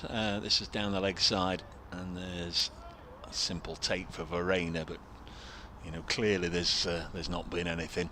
In the old-fashioned days, Charlie, I don't know if you've ever seen a game like that, but in the old-fashioned days, once they came back on at 2:05, sometimes you think, well, what on earth's going on here? And one side might have fed the other one an agreed number of runs quickly, a couple of change bowlers with lob-ups, and you know, whack a quick 60 off 6 or 7 overs, and then there you have it, you know, a run chase that both sides would have been satisfactory with. But that's clearly not happened here. Another one down the leg side from O'Neill. He's bowling to a predominantly leg side field here, O'Neill. Let's be right about this. There are 6 on the leg side, going from Haynes at leg slip. Got a catching square leg, so a short square leg, a short mid wicket, a mid on, and then 2 out in the deep, a long leg and a deep backward square. 3 more on the offside, a slip, a mid off, and a deep backward point. And again, it's down the leg side from O'Neill, who varies his line, bowling over the wicket. Even Hasib Hamid there at mid-off is very close, and I remember seeing on day 2 there were some very funky fields getting set by Hasib Hamid, and so a little bit of pressure being put on in that close leg side field. We've been talking a bit about the match situation, and we've had an email here by Michael James, who does say he's not a relative, he believes, at Hampshire Cricket at bbc.co.uk.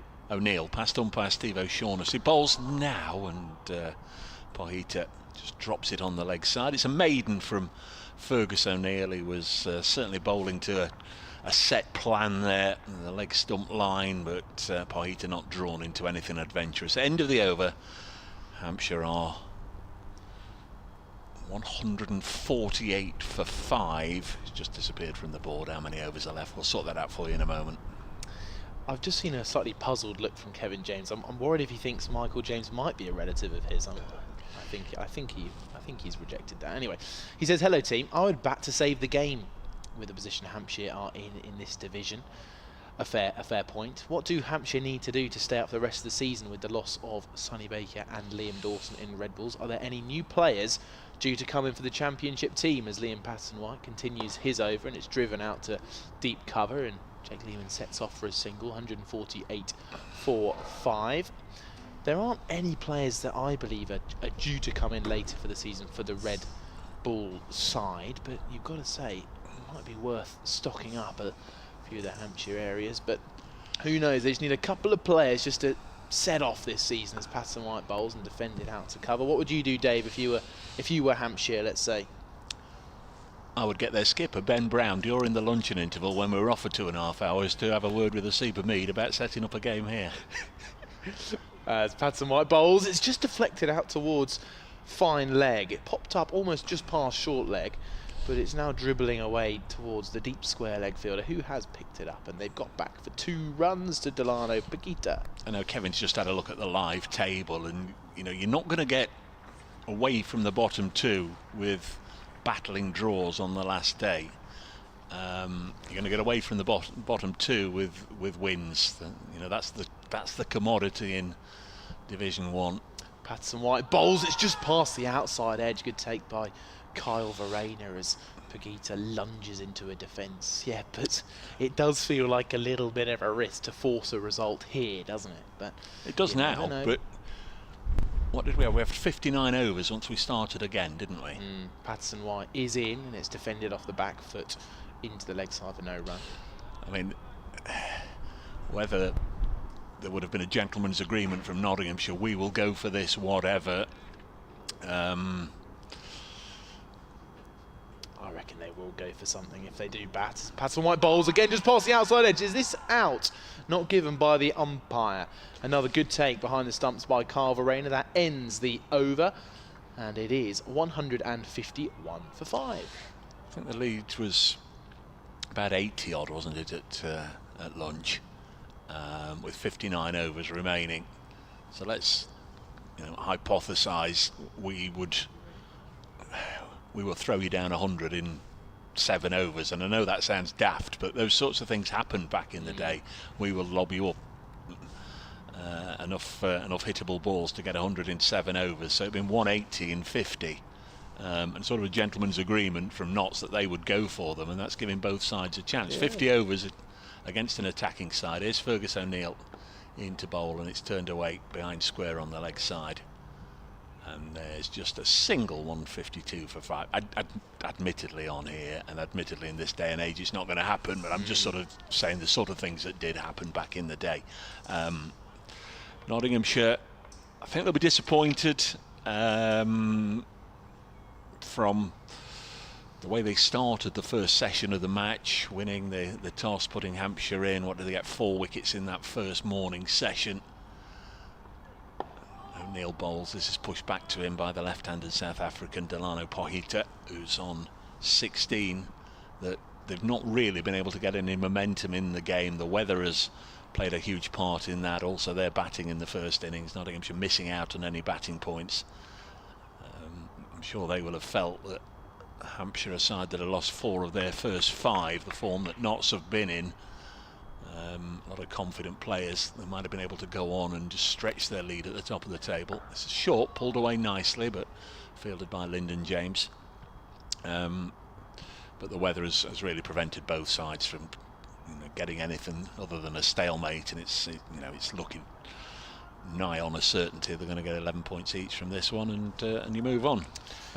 Somerset are after greater things. They've got a 6th Sussex wicket. Sussex following on today, 97 for 6. They still trail by 176 runs, and it's the top 6 on the card that are out. So a good chance there for Somerset now as O'Neill in again. Nicely played down into the ground by Potgieter, and again fielded by Lyndon James at square leg.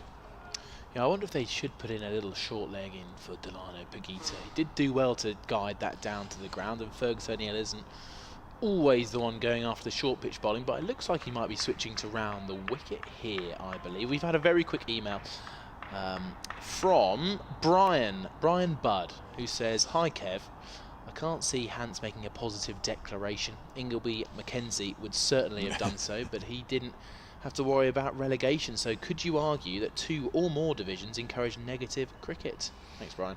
O'Neill bowls bouncer, left alone by Potgieter, able just to bob underneath that.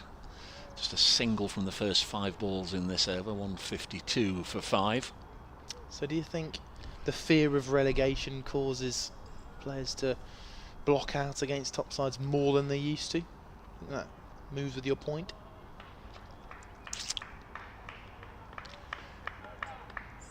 Whether you're trying to win the championship, stay up, or get promoted, you've got to try and win games of cricket with the points structure as it is at the moment. This is down the leg side taken by the keeper, and that's as it should be, isn't it? You should be trying to win the game. Speaking of which, just got the page up there, and one has just clicked from green in play to result. Derbyshire have defeated Middlesex at Lords by 7 wickets. They bowled Middlesex out earlier for 320. They needed 124 to win, and Derbyshire have got the win. Wayne Madsen there at the death, 31 not out to see them over the line. So good away win for Derbyshire. So Liam Patterson-White will continue. That email was to hampshirecricket@bbc.co.uk if you'd like to get in touch. Charlie Harden alongside Dave Bracegirdle here as Patterson-White bowls left arm over, and it's driven off the back foot out towards point for no run. Hampshire 152 for 5. That lead now 137.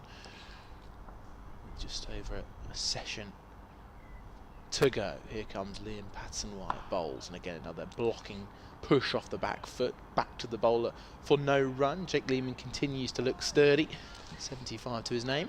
You're asking questions there, what ifs and what ifs without knowing. As Patterson-White bowls, a cut shot, a bit more force this time out towards deep cover, will be a single, 153 for 5.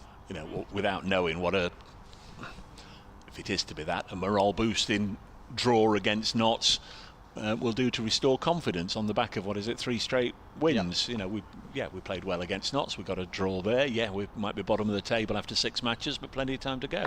This is a drive to cover, and they're going to get a single on the misfield. No, they're not. I wouldn't take on too much to Hasib Hamid, although he did just miss the stumps in a almost shoe-in run-out chance yesterday afternoon to Ben Brown, who made safely.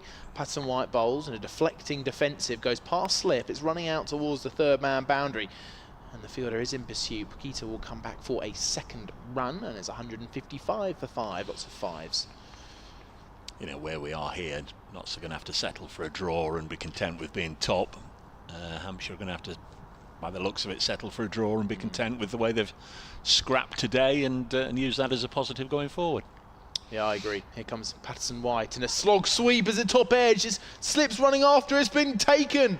That is a wicket, and Potgieter, after blocking out for so long, tries to take on the slog sweep, and he gets the top edge, and first slip does very well to run back. It's Jack Haynes with the catch, who has to turn around and run after it and takes it just, I'd say, about 20 yards back from the stumps. Brilliant catch, and also, you've got to say, a shot out of the blue from a Hampshire perspective, as they are now 6 down, 155, but more importantly, that lead is just 140.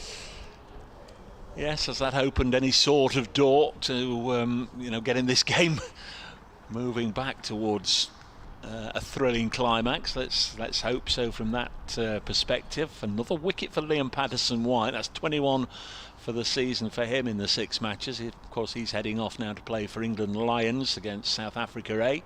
Out of character, really, with what we've seen from Potgieter.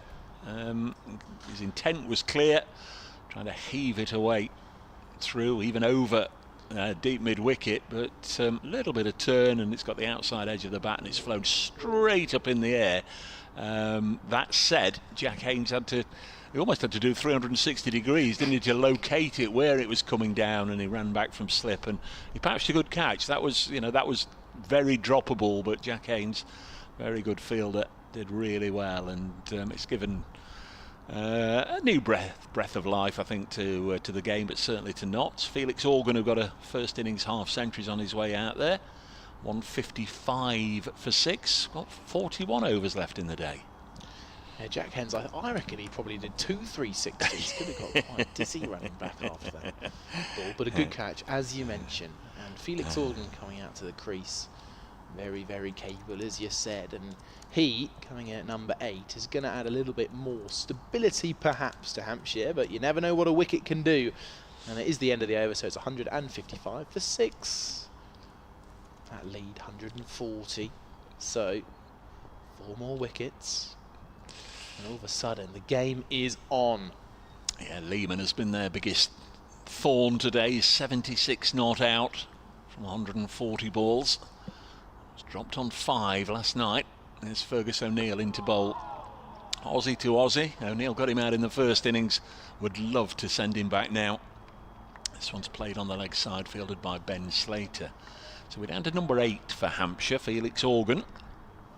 He also was dropped early on in that first innings and went on to get a really good half century, holding the lower order together. Then Kyle Abbott to come, Brad Wheel and Sonny Baker, if required. Next ball's driven beautifully by Leman. That's one of the strokes of this shortened, rain-interrupted day through extra cover for 4. Gave that a bit of biff, didn't he? Lovely stroke. Yeah, really nice shot. He's had a lot of productivity there through the offside, in particular backward of point. He's had a couple of way through.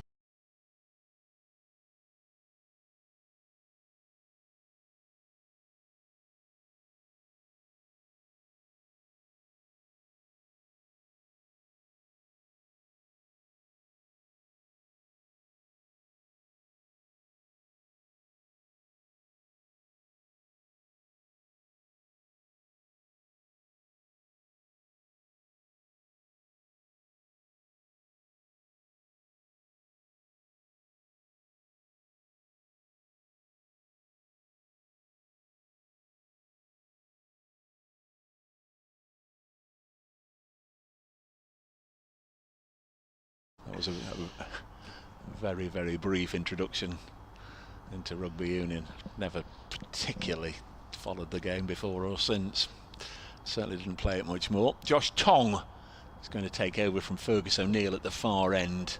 Time's certainly running out on Nottinghamshire unless something spectacular could happen. 146 is the lead. Minimum overs right now are 39, but of course once this over starts that's another one, and they still need 4 wickets of course. So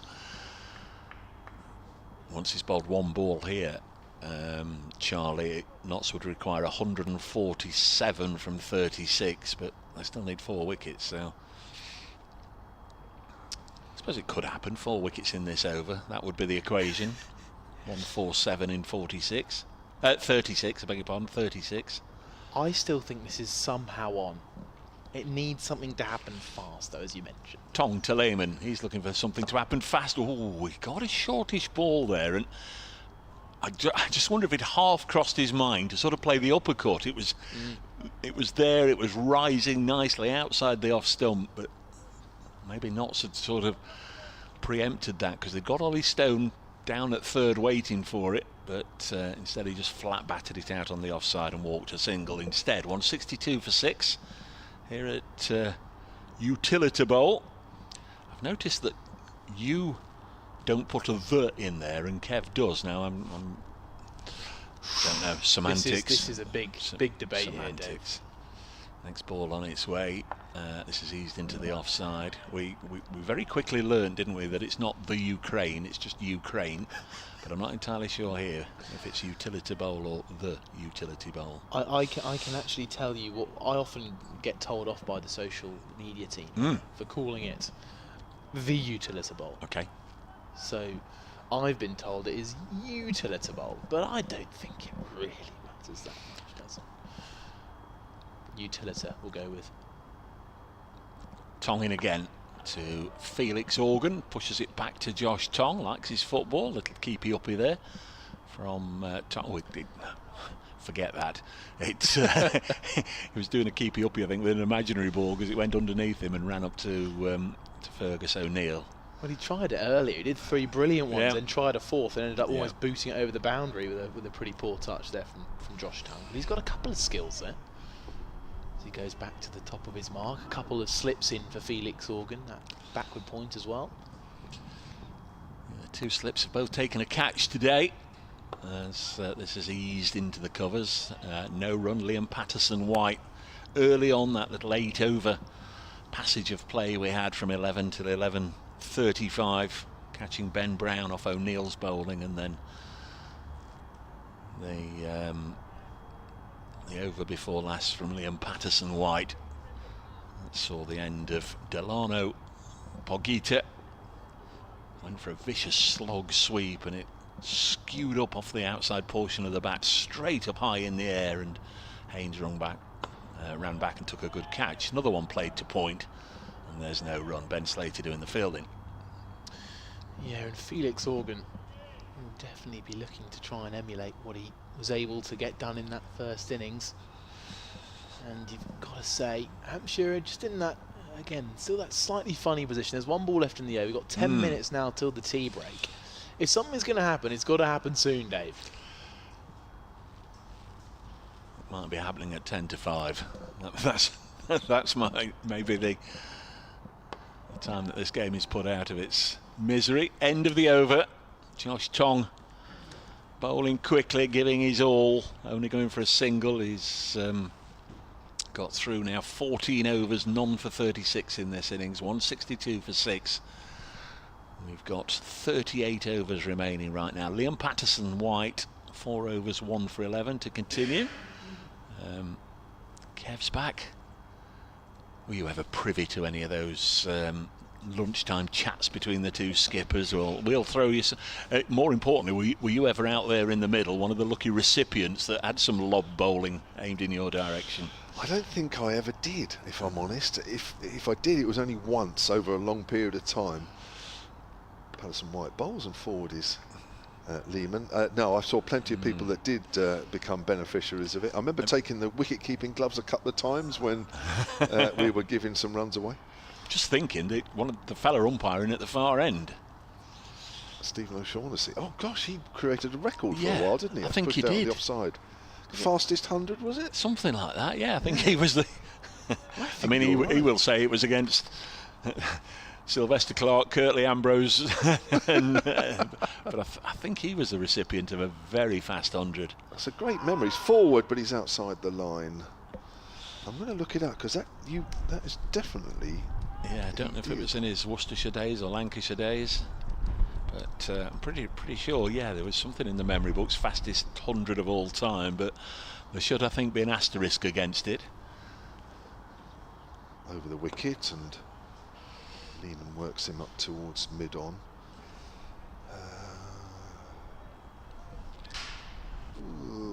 I might have to type something in again in a minute. 162 for 6. We're in the 62nd over. Yeah, not safe yet for Hampshire, that's for sure. 147 is the lead. Leman's on the back foot, works that out to mid-wicket. Yes, another wicket before tea might make things even more interesting, but Hampshire are getting there, but aren't quite there. You were right about the clouds as well, Dave. They are sort of more coming over the pavilion, as opposed to slightly to our right. Runs out into the covers for Leman, who moves on to 83, 163 for 6. That lead now up to 148. Would you have advocated something like that, senior professional in the dressing room during that long stoppage? Look, let's, you know, we might lose this. We might hang on for a draw. What do you reckon about that? I think it's a tough one. I mean, if you're talking about the situation as we see it now, I think... Oh, it's gone now. Yeah. And I think even then, I mean, you know, 3 losing games in a row, lost 4 out of 5, you know, even a draw seems, a distant result. Yeah. I think sometimes you do have to take what's on offer. Yeah. And of course, there was still a bit of work to do then. I think it's a real tough one, Dave. Yeah. Momentum starts somewhere. It's got to start somewhere, hasn't it? It's Tong to continue to Leman. He'd love to get him out. He'd love to get anybody out. Bouncer over the... which way round then was he? He was sort of turning over the right shoulder of Leman, taken down the leg side by Carl Verena. 162 for 163 for 6. The lead is 148. I can't find this Steve O'Shaughnessy. I was going to say he's never had his name punched into so many different search engines as Kevin's trying at the moment. Probably haven't spelt his name right, which doesn't help. This one's cut away for 4 by Leman. Bowls quickly onto the face of the bat, Josh Tong, and it often comes off the face just as quickly, away for a boundary. And Leman now on to 87. That's supposed to be an unlucky number for the Aussies, isn't it? 167 for 6. Have we found something? I have. September 1983, Lancashire's Steve O'Shaughnessy scored a sensational 35-minute century against Leicestershire at Old Trafford, tying Percy Fender's record for the fastest time to a first-class 100. So it was time. Yeah.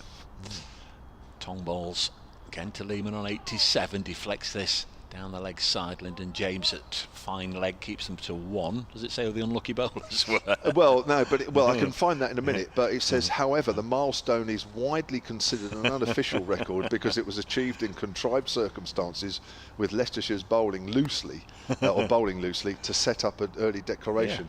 Because of the farcical nature of the match, cricket historians and official record books, including Wisdom, do not recognise it as a genuine record for the fastest first-class 100. But I will have a look, actually. We'll look it up a bit more. There's Tong once more from the Bransgrove Pavilion end. Bowls! Oh, I thought he'd nick that for all the world. There was huge deviation once it had gone past the outstretched bat of Felix Organ. He had a little nibble at that, and the movement then sort of betrayed what actually did happen. It was just a little bit of seam movement rather than the edge of the bat. So Shaughnessy got 3 in the first innings. Right, I've got the game. I've got it up. Tong once more. 2 balls left in this over. Bowls now through Felix Organ past the off stump.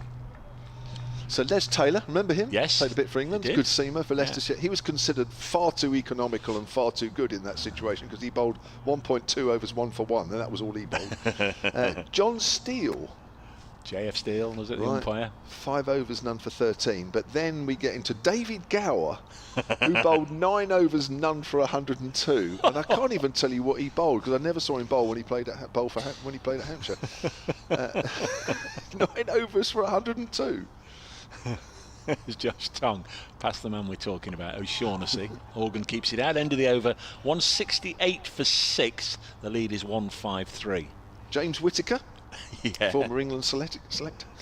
8 overs, none for 87.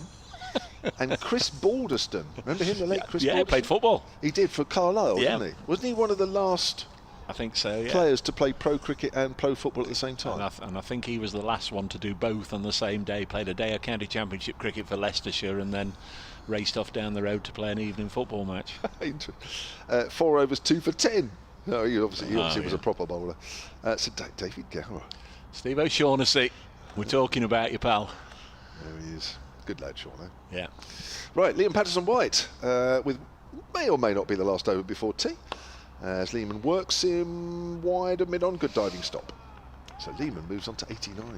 169 for 6, that lead is 154. Have you shut it down? I just wondered what the outcome of the match was. Did the did the deliberations sort of pay off? Right, it was a draw. Oh, right. Lancashire 236. I presume that's all out in their first innings. This game was played. It doesn't even say where the game was played. That's played by Organ out on the onside. Who got runs there? 85 for Graham Fowler, who opened with O'Shaughnessy. 5 for 73. 5 for 73. Paddy Clift. Remember him? Yeah, Rhodesian. Zimbabwe, but That's it right. was, Rhodesian at the time. Medium pacer, used to sort of shape it away from the bat. Forward is Organ. Leicestershire in their first innings 150 for 4 declared. David Gower not out on 56. And Lancashire in their second innings was when O'Shaughnessy got that 100. Graham Fowler got 100 in that game as well, actually. 214 for 3. That's pushed out on the onside, and that's it. That was it. End of the match, day 3. 214 for 3 off 27 overs. And that's it. Trying to set something up, and the rains probably came. Yeah. There you go. 35 minutes, eh? Forward is it's all good. Graham Fowler wonder like that. If his was a conventional century, and then he'd had to work hard for his, and then Steve O'Shaughnessy had gone out there and whacked a freebie. I wonder if I could find more details on that game. Actually, there might be another website I can. It's worked on the onside by Felix Organ for a single and 170 for 6. There's 2 minutes to go until lunch. So till tea. We're going to get another over in. Right, let me look it up on another site. I might be able to give you a bit more detail, Dave. When is it? September 1983. Right, here we go.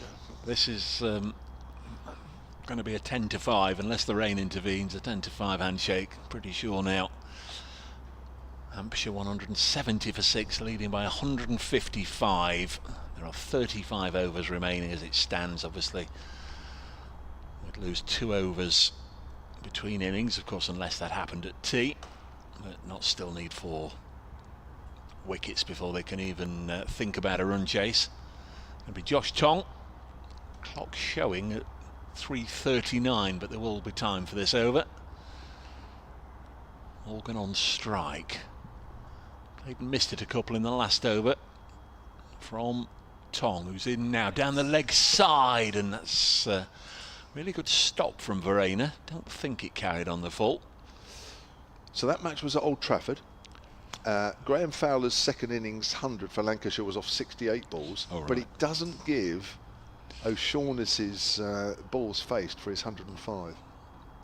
But he hit 17 fours and 5 sixes. Graham Fowler hit 5 fours and 10 sixes. Oh, crikey. All the fielders on one side and the bowling on the other, no doubt. Tong bowls, Organ drives into the offside, played nicely in the first innings, and that was a shot of somebody in decent touch. Won't go all the way to the ropes. Slater chases, keeps them to 2. 172 for 6, our hosts this week, and the lead is 157.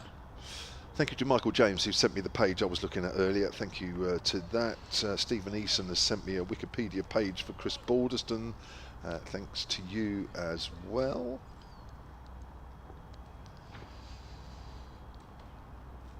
Sussex are 7 down at Taunton, 110 for 7. Tong bowls again to Organ, keeps it out. Gonna get a win, aren't they, Somerset? Yes. Lost that thriller at Cardiff a week ago. But back on their home patch. They need 3 more Sussex wickets. Yeah. Stephen Clark comes up with a good point. He says, how sophomores do you appeal for LBWs in those situations? You don't, because it wastes time with the batter coming in and out. The whole idea is to score those runs as quickly as possible. So you actually didn't appeal for LBWs. You just carry on as if nothing had happened. Believe me, I've been involved in them. 172 for 6. Here comes Tong to Organ. Solidly behind it, pushes it out defensively. And we are now within 2 deliveries of the tea break. Just got a little darker again overhead.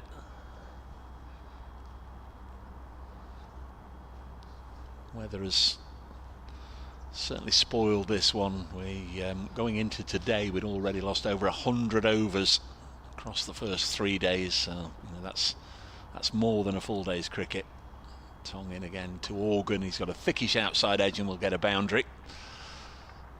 The only thing that will happen there is the tea interval will be delayed about 30 seconds once the ball has been retrieved. Too late for Notts. Tong in again, bowls again down the leg side, taken by Verena. And that will be the end of this session, a truncated session. We only got back on at 2:05.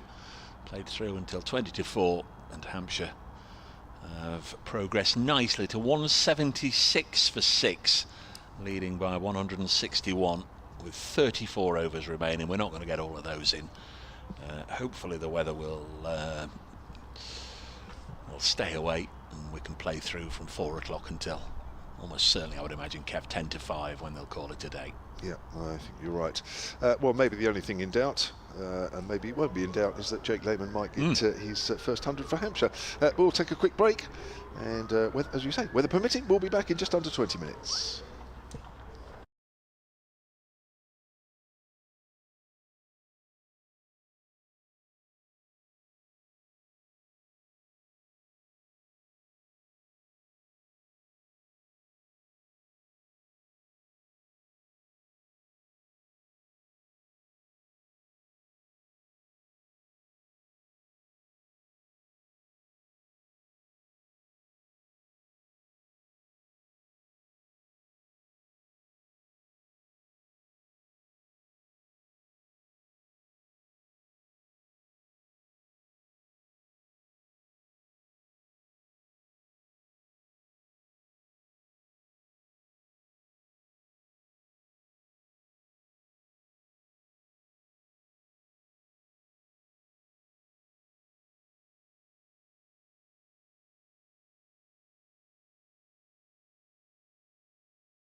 Well, welcome back everybody to Utilita Bowl. The clouds remain high, but not too threatening. The floodlights remain on, and the players are beginning to emerge from the tea break here on day 4. We're a few minutes away from the restart. On come the umpires Steve O'Shaughnessy and Alex Warford. Hampshire sit 176 for 6, but they lead by 161. Still with Nottinghamshire having that final innings to go at it if this game can draw towards a conclusion. The 2 not-out batters, Jake Leman on 89 not out, just 11 runs away from that first 100 for Hampshire, and Felix Organ with a 55 in the first innings. He sits on 8 not out. A reminder, you can pick up the live picture feed on the Hampshire Cricket website and through to the Nottinghamshire Cricket website as well. BBC Sport and website and app, of course, on the in-ear pieces around the ground as well. Your commentary team today, we've got Dave Bracegirdle behind me from BBC Nottingham. I'm Charlie Harden, and alongside Kevin James. Good afternoon, Kevin. Thank you. Yes, we're still cold. Yeah, we are. And it looks as though Hampshire have played well enough today to get this game through to a draw. 34 overs remain in the day's play, and they lead by 161, so they've still got 4 wickets in the bank, and only having lost 2 wickets today in Ben Brown and Delano Potgieter. Hopefully they've made things safe, and a bit of help with a bit of rain as well today. Yeah, it's funny because a few of the Hampshire fans I've talked to around the ground, a lot of people saying that, especially at the start of this game, they were looking for a little bit of weather to be able to try and save the draw against the top of the table Nottinghamshire. But at one point at the start of the day, a win looked on the cards for both sides. All 3 results on the table, as was mentioned also by Shane Berger in the interviews last night. But looks like we're going to begin from the hotel, and Liam Patterson-White will be the bowler from left arm over. Jake Leman, the left-handed batter, is on strike on 89 as we mentioned, and play set to get underway. So, 34 overs left in the day. Have you got an email there, Kevin? I have, yes. It came in just before tea, and to give it justice, I thought I'd just leave it until the start of the tea break. Now, for those of you that were watching and listening at Chelmsford, so mainly Hampshire fans, last week, there was a lovely email which came in, and it sort of got a few more with the scorecard. There was a Hampshire League, I think, Division 4 game last week. Sorry, last week, where one side, Braymore Dravidians, scored over 600. Here's Liam Patterson-White. I'll do the first over actually. Bowling to Jake Leman, who hits that into the air, and it sort of bounces in front of Patterson-White. I'm not sure he hit it into the ground, or he may have hit it into his boot. Matthew Birch, who emailed at the time and said, "Oh, well, we're playing these guys next week," i.e. yesterday, and they'd scored over 600 in this Hampshire League game. That's driven up to mid-on. So Matthew wrote and said, "You may recall last weekend I emailed on the subject of Braymore Dravidians' mammoth score of 618 in the Hampshire Cricket League, and remarked how my team, Micklemarsh and Timsbury, Patterson-White bowls forward is Leman, were due to play them this coming Saturday, just gone. You hinted that I should write to let you know how it went, so here is the summary. And I haven't read the rest of this because I wanted to surprise myself as much as everybody else. Braymore won the toss and chose to bat. As Patterson-White goes around the wicket this time, Leman flicks it away to mid-wicket. And presumably they chose to bat with some confidence. You'd expect that. I'm pleased to report that in an act of beautiful symmetry, Braymore made a score. Some white balls. Leman again works that to mid-wicket. That was a numerical anagram of their gargantuan effort the week before. Now, I know what you're thinking. If I'm honest, I'm trying to work out what all that means. That's what I'm thinking. Patterson-White just taking his time coming round the wicket once more. He's got a short leg and a leg slip in for Leman, who pods forward. Was it 681 this time? No, I hadn't worked that out. Surely 816 or 861 is beyond even them. Well, after the first ball of the innings was dispatched for 4, I couldn't help but comment from my position in the field that they'll get 700 at this rate. But no, they couldn't do it on a cold grey Saturday at Micklemarsh. We bowled them out for 168. Great effort. Although the chap who made 363 not out last week must have been dropped. He wasn't playing. Now, I can't believe he'd be dropped. You don't score 363 not out in one game and then get dropped out of the next one, so there must have been another reason, obviously. Sadly, the rain arrived during tea and we never got our opportunity to chase that total down. Shame, we fancied our chances. Thank you very, very much, Matthew, and I'm glad you remembered to email us in. And I'm sorry I'm a bit thick because I didn't quite understand all the build up to those numbers. Yeah, thanks for that, Matthew. Micklemarston Tim's an old club of mine as well. Oh, really? I remember representing that. Well, I don't remember actually. I think I must have played for their under-7 side back in the day. Oh, right, okay. I think I had the same bat that KP used to have in his prime. Didn't hit it very far, I don't think, at that age. But no, very fond memories at M&T, just north of Romsey. And Ben Slater's going to be on the bowling. Number 26 for Nottinghamshire. His first over of the game. Here he goes, right arm over and pushed out towards a wide mid-on. They're going to get a single here. Hampshire off the bat of Felix Organ. He moves to 9. Now, I can't help feeling that with Ben Slater on, Notts have already decided that there's no real chance here because he's only ever taken 3 first-class wickets and he has played over 160 first-class matches. That will give you an idea about what we're watching. Well, here he comes. Right arm round. Bowls and Leman turns him around just towards fine leg. We're going to get a single out to the deep man out there. Can Ben Slater make something happen? Can he take his 4th wicket? Well, he's got 4 wickets to take of Hampshire. They're 6 down, 176 for 6. And Ben Slater spinning the ball from right to left.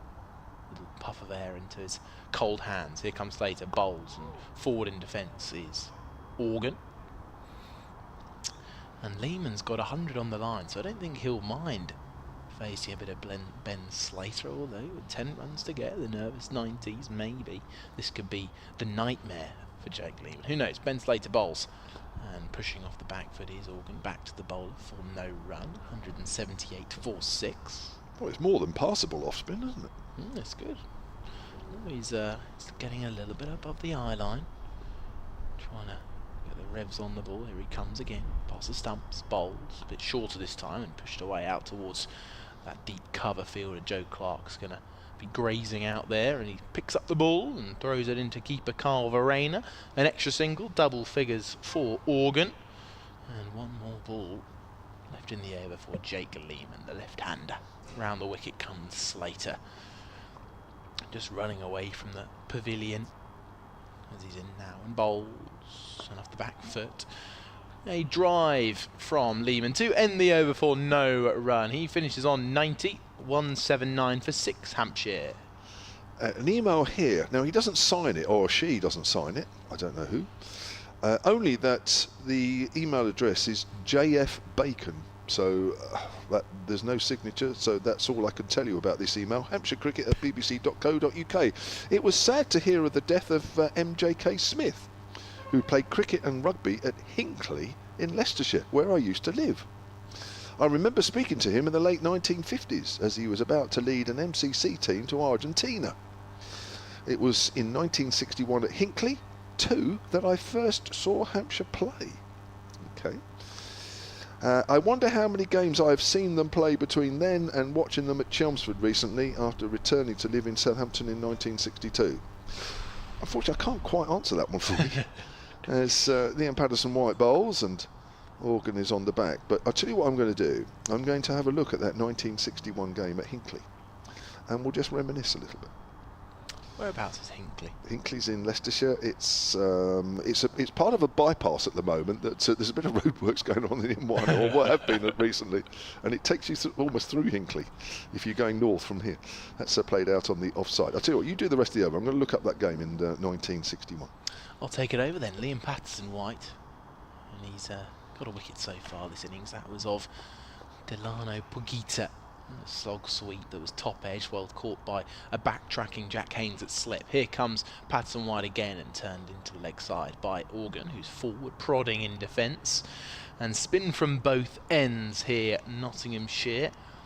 As we've mentioned, 31 overs left in the day, and Hampshire lead by 164. Who knows what can happen? Patterson-White bowls.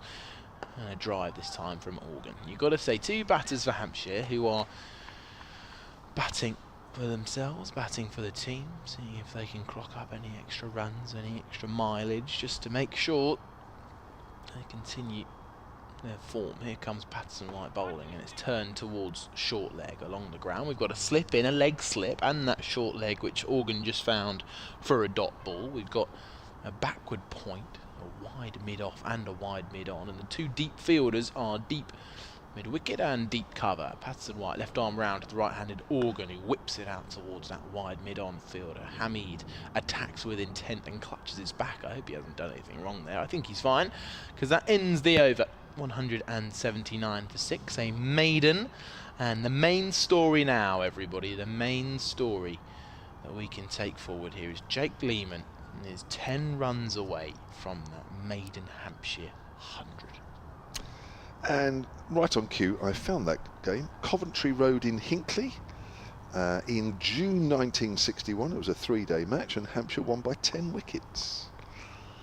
The story of that game. Slater comes around the wicket with his off break. He wraps Leman on the pad. Just looks as though it's going down the leg side. Leicestershire bowled out for 140 with Woody Watson, the captain, making 79, batting at 1. The great Derek Shackleton for Hampshire. 3 for 32 from 28 overs opening the bowling. So that's driven out on the onside. Little better economy than that team who scored 615. Yeah, definitely. Mervyn Burden, who was an off-break bowler, took 3 for 18 from 14 overs. Hampshire in reply, 310 all out. Slater bowls. Forward is Leman. There was 134 at number 3 from Henry Horton. Derek Shackleton, batting at 9, hit 42. 6 for 66 from John Savage, who was also an off-break bowler. Looks like it turned a bit of Hinckley those days. It's played out on the onside. Leicestershire in their second innings, 181 all out. The top scorer then being Jack Van Geloven. I think I've heard that name before, actually. He was a Yorkshireman.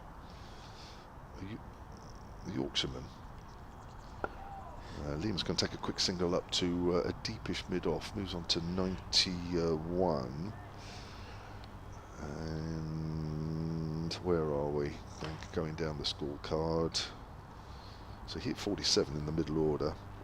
4 wickets for the late Butch White, quick bowler for Hampshire. 4 for 56. And Organ's on the back foot, hits that into the ground. That's the end of the over, and Hampshire, who weren't chasing many runs at all, 15 for no wicket, winning that game, as I say, by 10 wickets. So there we go. Thank you for the email, and it's nice to have a quick look at that game, especially when it's a Hampshire win. And a nice easy chase of just 15 runs in the final innings. And Trevor Lloyd, who was listening earlier, the Stephen O'Shaughnessy fastest first class 100, 35 minutes, and many people didn't want to recognise it as the fastest first class 100 because in that game Lancashire they were fed up some easy bowling. Trevor Lloyd, we said about David Gower bowling, and I'd never seen him bowl before, says military medium. He says, what does he bowl? Military medium in his early days with Leicestershire. Patterson White bowls, and a drive off the back foot from Leman earns him a single, 1 run closer to his 100. He says, I'm sure I saw him bowl for Leicestershire, those medium pacers, in the days of the John Player Special League, Sunday League. Don't recall seeing him take a wicket, though. There's always a little place in the county Red Bull game for a bit of military medium. We saw it a bit from Harry Brook yesterday. It's Liam Patterson White, bowls left arm over, and padded away by Organ as it pitches outside the line of leg stump, no shout. Now, Trevor signs off saying he's in a sunny Gozo, although it's not that warm. Gozo, there's that little island off Malta. Thank you very much, Dave. Gozo. Sounds like a cricketing term. Here comes Patterson White, and it's whipped away off the toes of Felix Organ out towards deep cover, and they settle for a nice calm single. I've got a feeling, and I may be totally wrong here, but isn't that show is filmed? Part of it is filmed on Gozo. The one with the singer, Good Ship Murder. I think that might be on Gozo. He says, having not looked that up beforehand.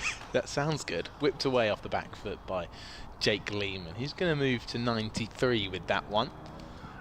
So just 7 runs away now from 3 figures as Kevin James taps away, looking for this. His information, if it is correct, filmed on Gozo. Are you correct, Kevin James, or do you want to delay it until after this ball, as Patterson White is delaying the game as well? He takes the catch. Now he's in. It's the crease, left arm over, and again turned off the knee roll this time from Felix Organ. Well placed out to the square leg gap, but Joe Clark doing the fielding on the deep mid wicket boundary. Earns Organ a single, 1 ball to go in the over. 2 men under the helmet, keeper standing up, short leg as well. Slip just on the left shoulder of Carver Rayner. Cover walking in very close. Here comes Patterson White, bowls quicker and defended out towards mid wicket. That ends the over. That is the 70th of the Hampshire innings. 184 for 6. So the Good Ship Murder is filmed on board the real-life cruise ship MSC Virtuosa, and it was actually in Southampton last week.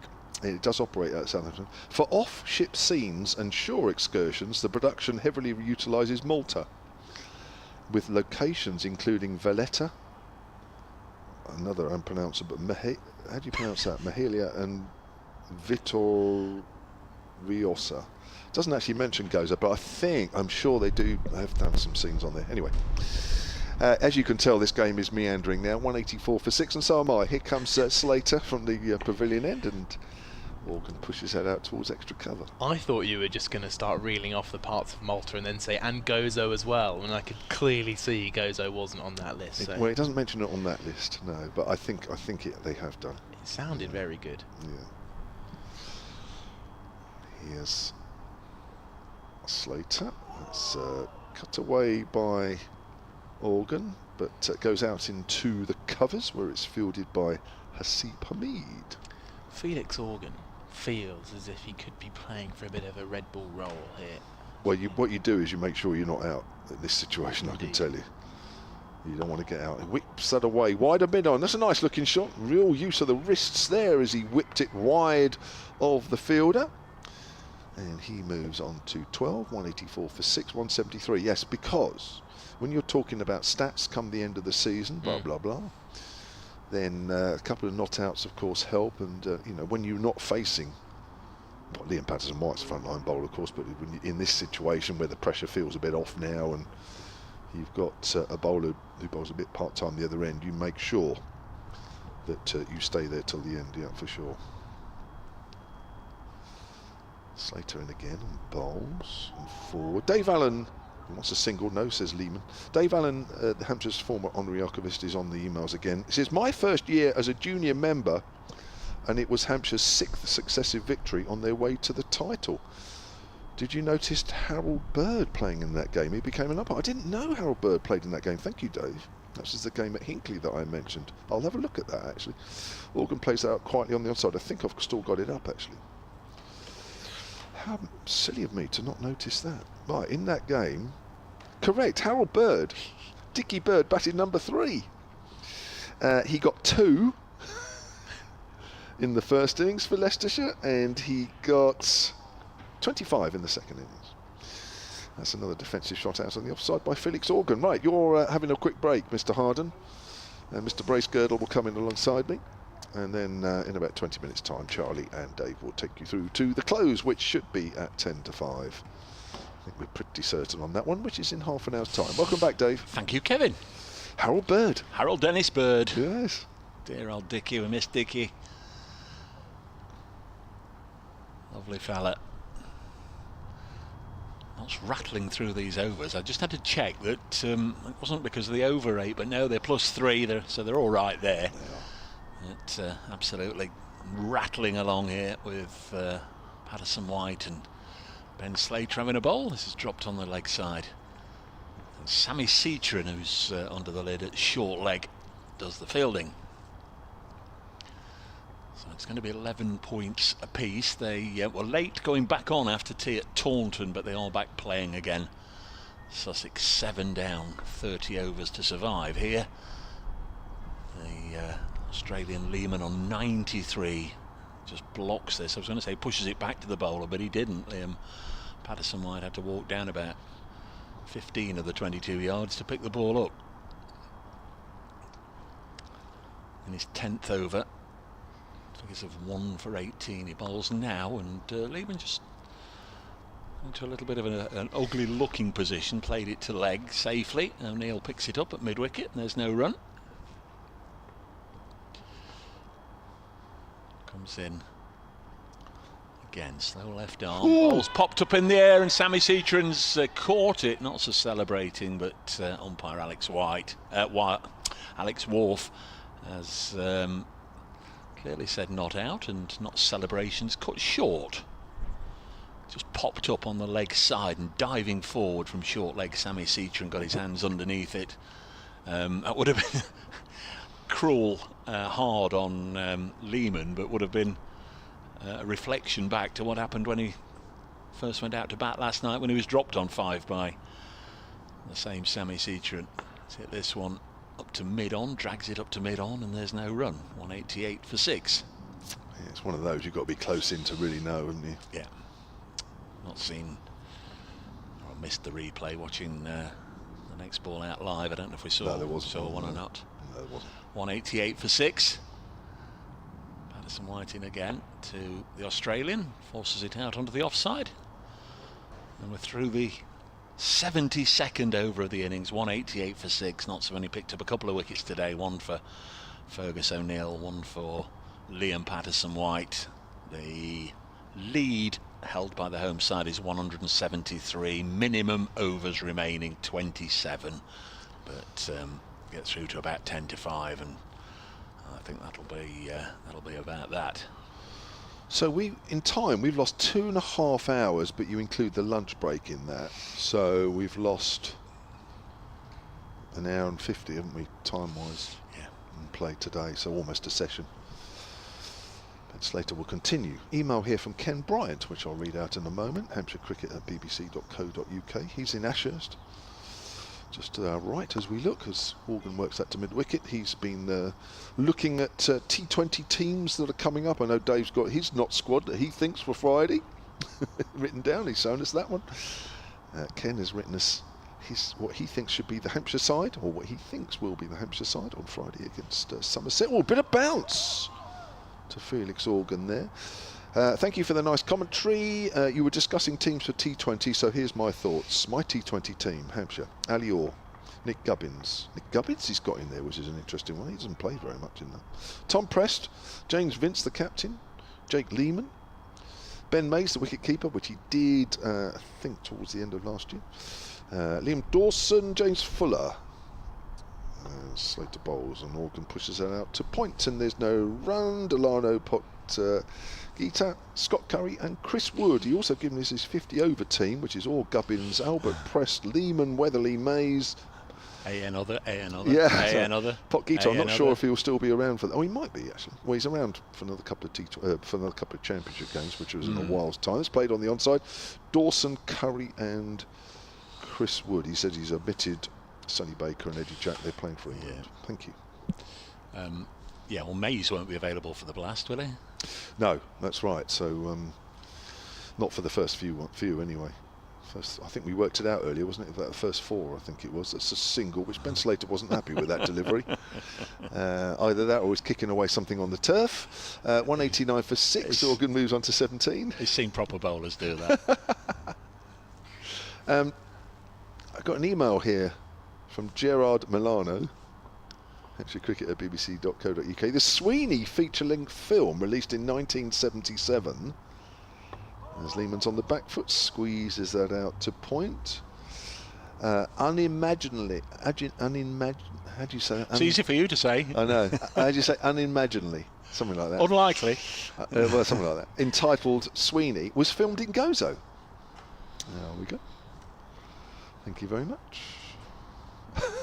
I still can't say that, and I'm not even going to attempt to say it again. That Good Ship Murder, that's that Shane Ward one, Shane is it? Ward, yeah. Yeah, it is.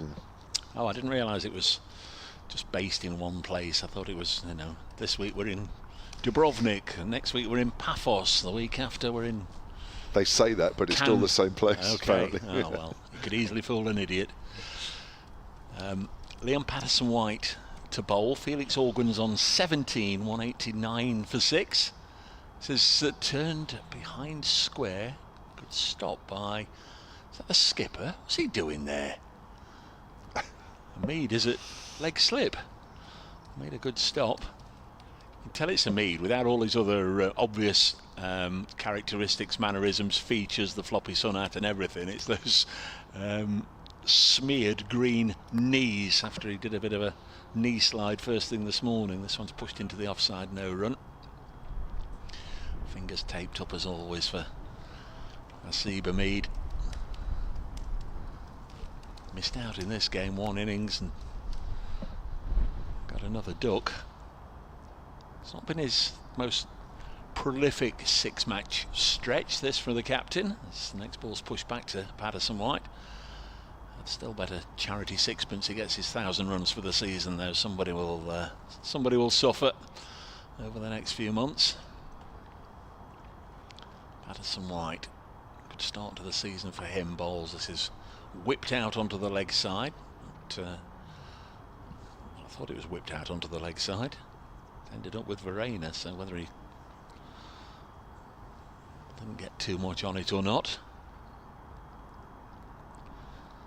Patterson-White again. 4 dots so far. This one will break that sequence with a push to mid-wicket for a single. Lyndon James doing the fielding. Unlikely he's going to hit a 7 here, Leman, so I'll just keep jabbering Kev until he's within 1 hit of a landmark. Patterson-White to bowl the final ball of the over. Well, he's got 20 minutes to get there. He'll be alright. Bowls now does Patterson-White, and Leman defends. This time last week we were sort of saying that about Ben Duckett. He was about 170 not out at 4:30 on the last day. He's got to get a little hurry up on if he's to get his 200, and of course he did. Timed it beautifully. 10 to 5. It's a 4. 203 not out. Job done. 190 for 6.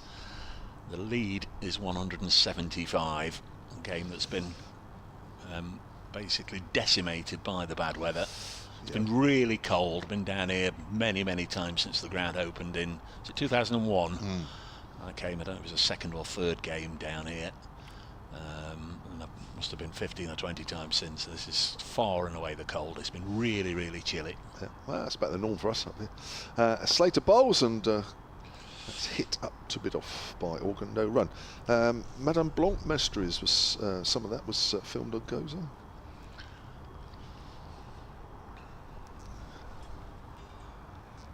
1 or 2 other ones as well. I'll come to that in a moment. Slater bowls, and that's driven into the gap through extra cover. Who was going to jog one was Felix Organ, and was called through again by Jake Leman. It was almost as if Organ was happy to give Leman the strike to give him a chance to get to 3 figures, but Leman was obviously more happy to get the 2. Hampshire's lead 177. It's interesting that you're looking all these things up about Gozo when this all started because of your correspondent in Gozo. Surely that would have been the... Yeah. I don't quite know how we got to that point, actually. You had a correspondent in Gozo, didn't you? Yeah, we did, yeah, but how we got to what was filmed there, I don't know. Oh, I mentioned the Good Ship Murder, didn't I? That's one. That's played back to the bowler by... I've been to Valletta, and I think they just have ferries just nipping over the pond, don't they, to Gozo. I don't think it's too far away. Oh, okay. Wouldn't want to swim it, mine, but is it a bit too far? Stephen Clark has been to Gozo. Sir Organ pushing forward, and there's no run. We went to Gozo in the early 90s when we visited Malta-based in-laws for Christmas. My memory is of a lovely tranquil island that takes you back to life at least 100 years ago. Lots of donkey carts and subsistence living. You would love to go back. Sounds idyllic, doesn't it? Does, doesn't it? Organ plays that away square on the leg side. Score remains on 192 for 6.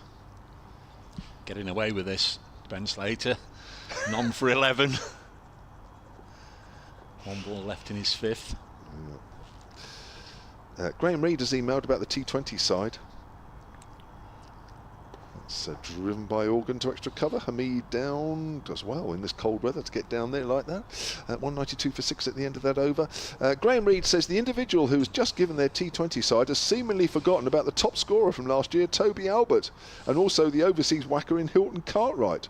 Also, has Gubbins ever batted successfully in the T20? Well, he's hardly ever played, so well pointed out, Graham. Yeah, it's all about opinion. Yeah. Yeah, Ben Slater, it's always been a little bit of a running thing, me having a jab about his bowling. His maiden first class wicket was against his former county Derbyshire, and it was Alex Thompson, if memory serves, who came dancing down the track to his former teammate and was stumped by about 15 yards, and I put it out as run out, which Slater didn't like.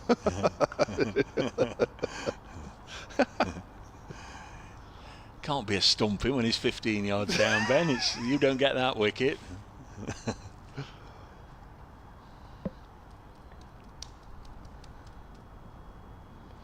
Is it me or you? I can't remember. It's you. He's in Is the it 90s. Oh, right. Yeah, okay. That's played at the backward of point. He remains on 93. So I'm just typing in something because somebody's just sent me something which Is it Gozo related? But no, it's not. It's something else, and I'm just double checking that because obviously I sometimes do double check these. Well, I'll look at this then. Patterson White bowls and Leman chops this to backward point. There's no run. Oh, we did play. Right. Okay. I will come to that then. Shall I do it at the end of the over? Because it's quite interesting. I didn't know this. He's in again, bowling to the Australian, fairly open stance for this delivery. Pushes it back to the bowler, Patterson White. 21 wickets to his name this season. He's going back with the team tonight, back to the East Midlands, and then he's got to come back down south for the England Lions. Join up tomorrow. This one's blocked. I don't know if it's Beckenham then Arundel or Arundel then Beckenham, but so he's got to go and get some clothes to live in essentially for the next fortnight and get all his England Lions gear. Next one is turning back into the left-hander, just chops it down behind square on the offside. And that is the end of a maiden over from Liam Patterson-White. Leman stays on 93, Felix Organ is on 20, and Kevin James has something that is dying to get off his chest. Yeah, well, Steve Jenkin emailed hampshirecricket@bbc.co.uk. The first line, he says, great commentary over the past few days, love listening to you and Dave's interaction. He then mentioned, now, if you remember, you cast your mind back to last Wednesday when Liam Dawson announced, or it was announced, that Liam Dawson was not playing four-day cricket anymore. He then, on the Thursday, played for Hampshire's second team. Yes. At Wormsley against Berkshire. I did. Oh, you did know? Oh, right. Okay. I did. Yeah. Oh, right. Okay. Well, you know everything. I don't. Here's Slater. Oh, it's, and rather interestingly, he got 95 opening the batting. Yeah. Yeah, did we not talk about that on the first day? Did we? I don't. What? He played in the second 11? Yeah. Oh, right. Okay. Well, I've seen it somewhere, unless it was on the Hampshire website. It might have been, yeah, it might have been actually. That shows you how much notice I take of things. Slater bowls is whipped away but not timed by Organ, goes to mid-wicket.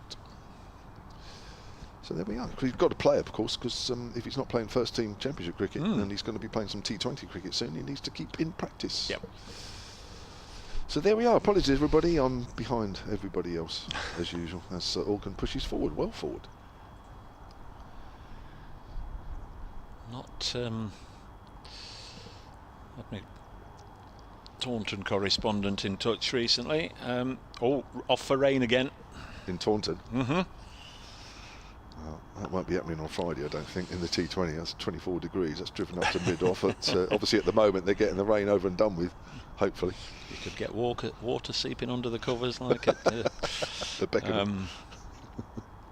I think they did seep under the covers there a few years back. Do you remember that story? Yes. Do you remember? Yes. Yeah. Yes. End of the season, wasn't it? Yeah. Sorry? I think it was. Yes. No, this time he does find the gap as he whips that away on the leg side. Organ moves on to 21, 193 for 6.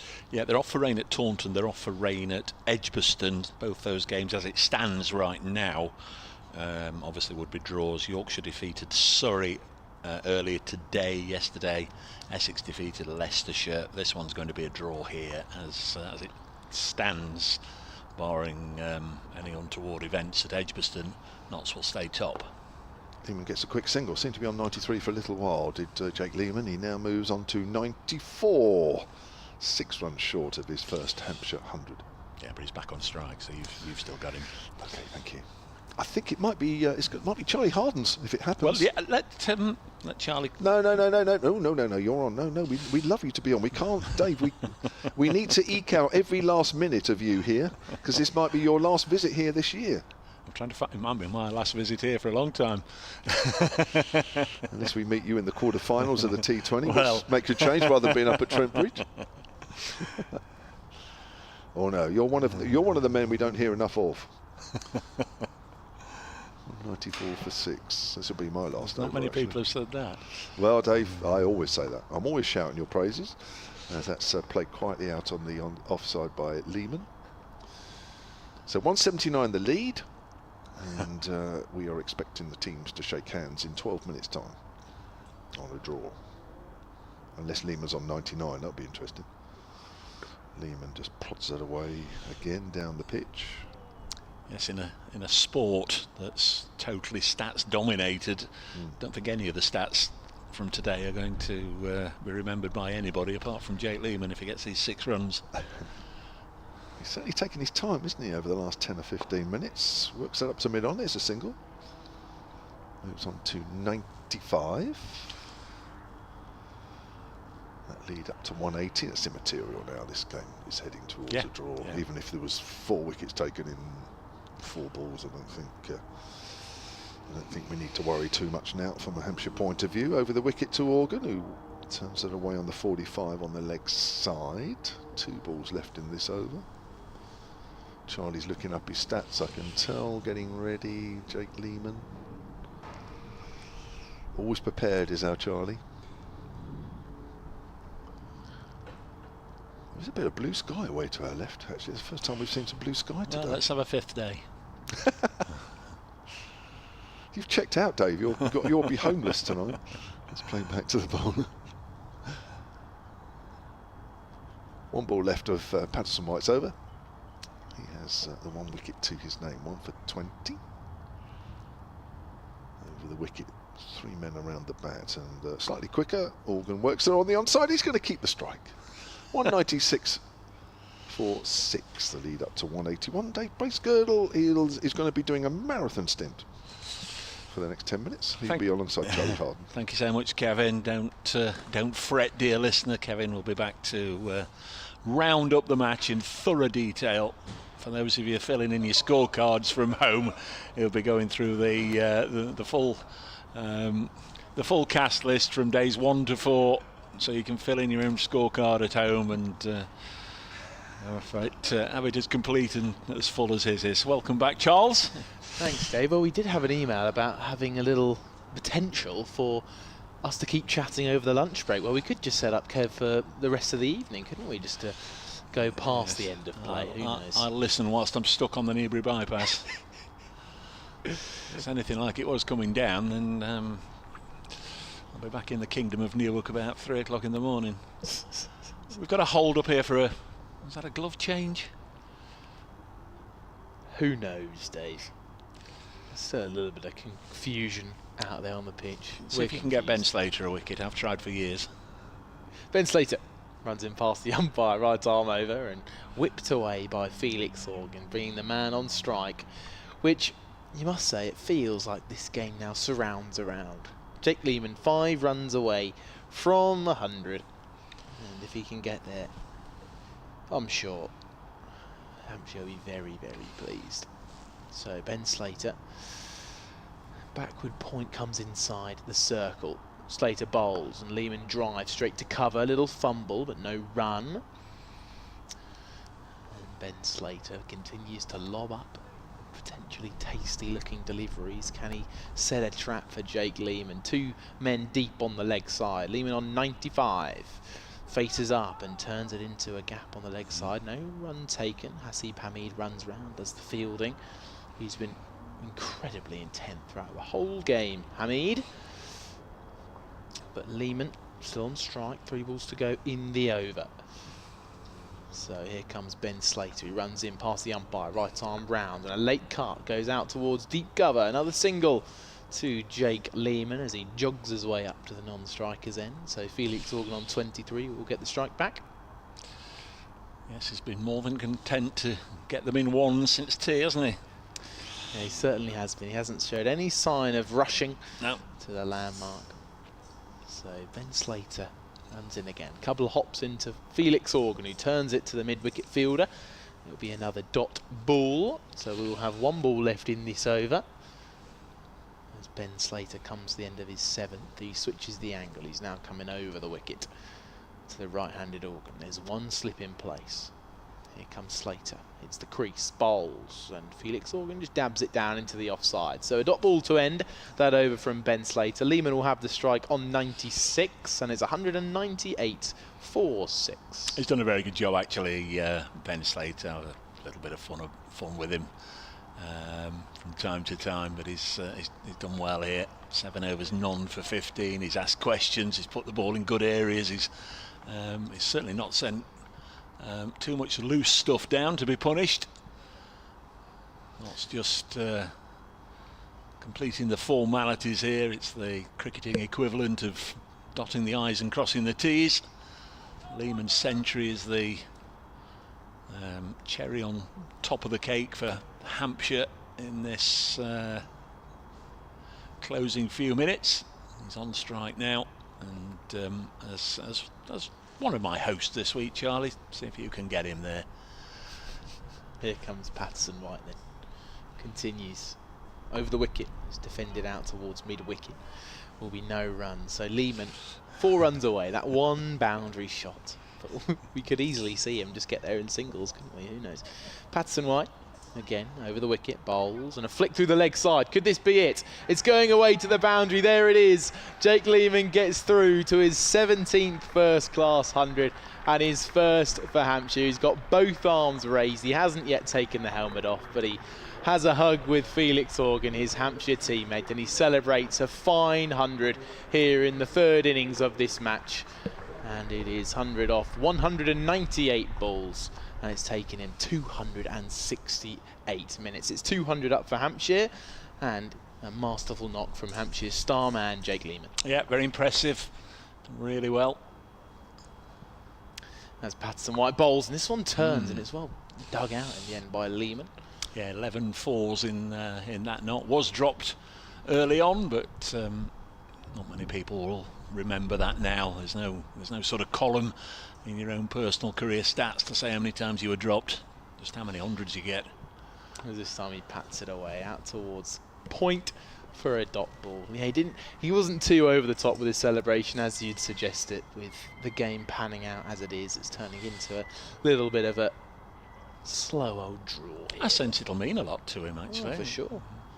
As Patterson White bowls in again, and it's defended into the leg side as Jake Leman has just got to his first-class 100 in England since 2016. I was going to say, he's played a bit for Yorkshire, didn't he? I don't know if he got one against Notts in his Yorkshire days.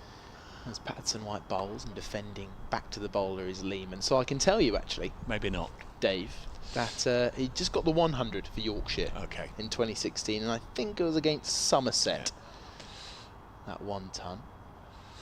But we're having a little meeting of the 2 batters here. Probably this is going to be an example of just how to drag out an over when you've got 3 minutes to kill. That is, by the way, the end of the 80th over. I'd love Ben Slater to turn to Steve O'Shaughnessy and say, "Can I have the new ball, please?" That would go down well. Yeah, it'd be funny to see if he could get any talk with the new cherry. So the 81st over starts with Ben Slater bowling to Felix Organ, who did a really good job in the full context of this game for Hampshire. He blocks this first ball out onto the offside. His battling half century in the first innings got the home side up to and beyond 200. He defends this one. Had he gone cheaply, and he was put down early on in his innings, there's every possibility, reflecting back, that Hampshire could have been bowled out for 160-170 maybe, and of course would have saved a bit of time in the match as well for Nottinghamshire. Next ball's pushed as far as Hamid in the covers, no run. 202 for 6. 3 balls left.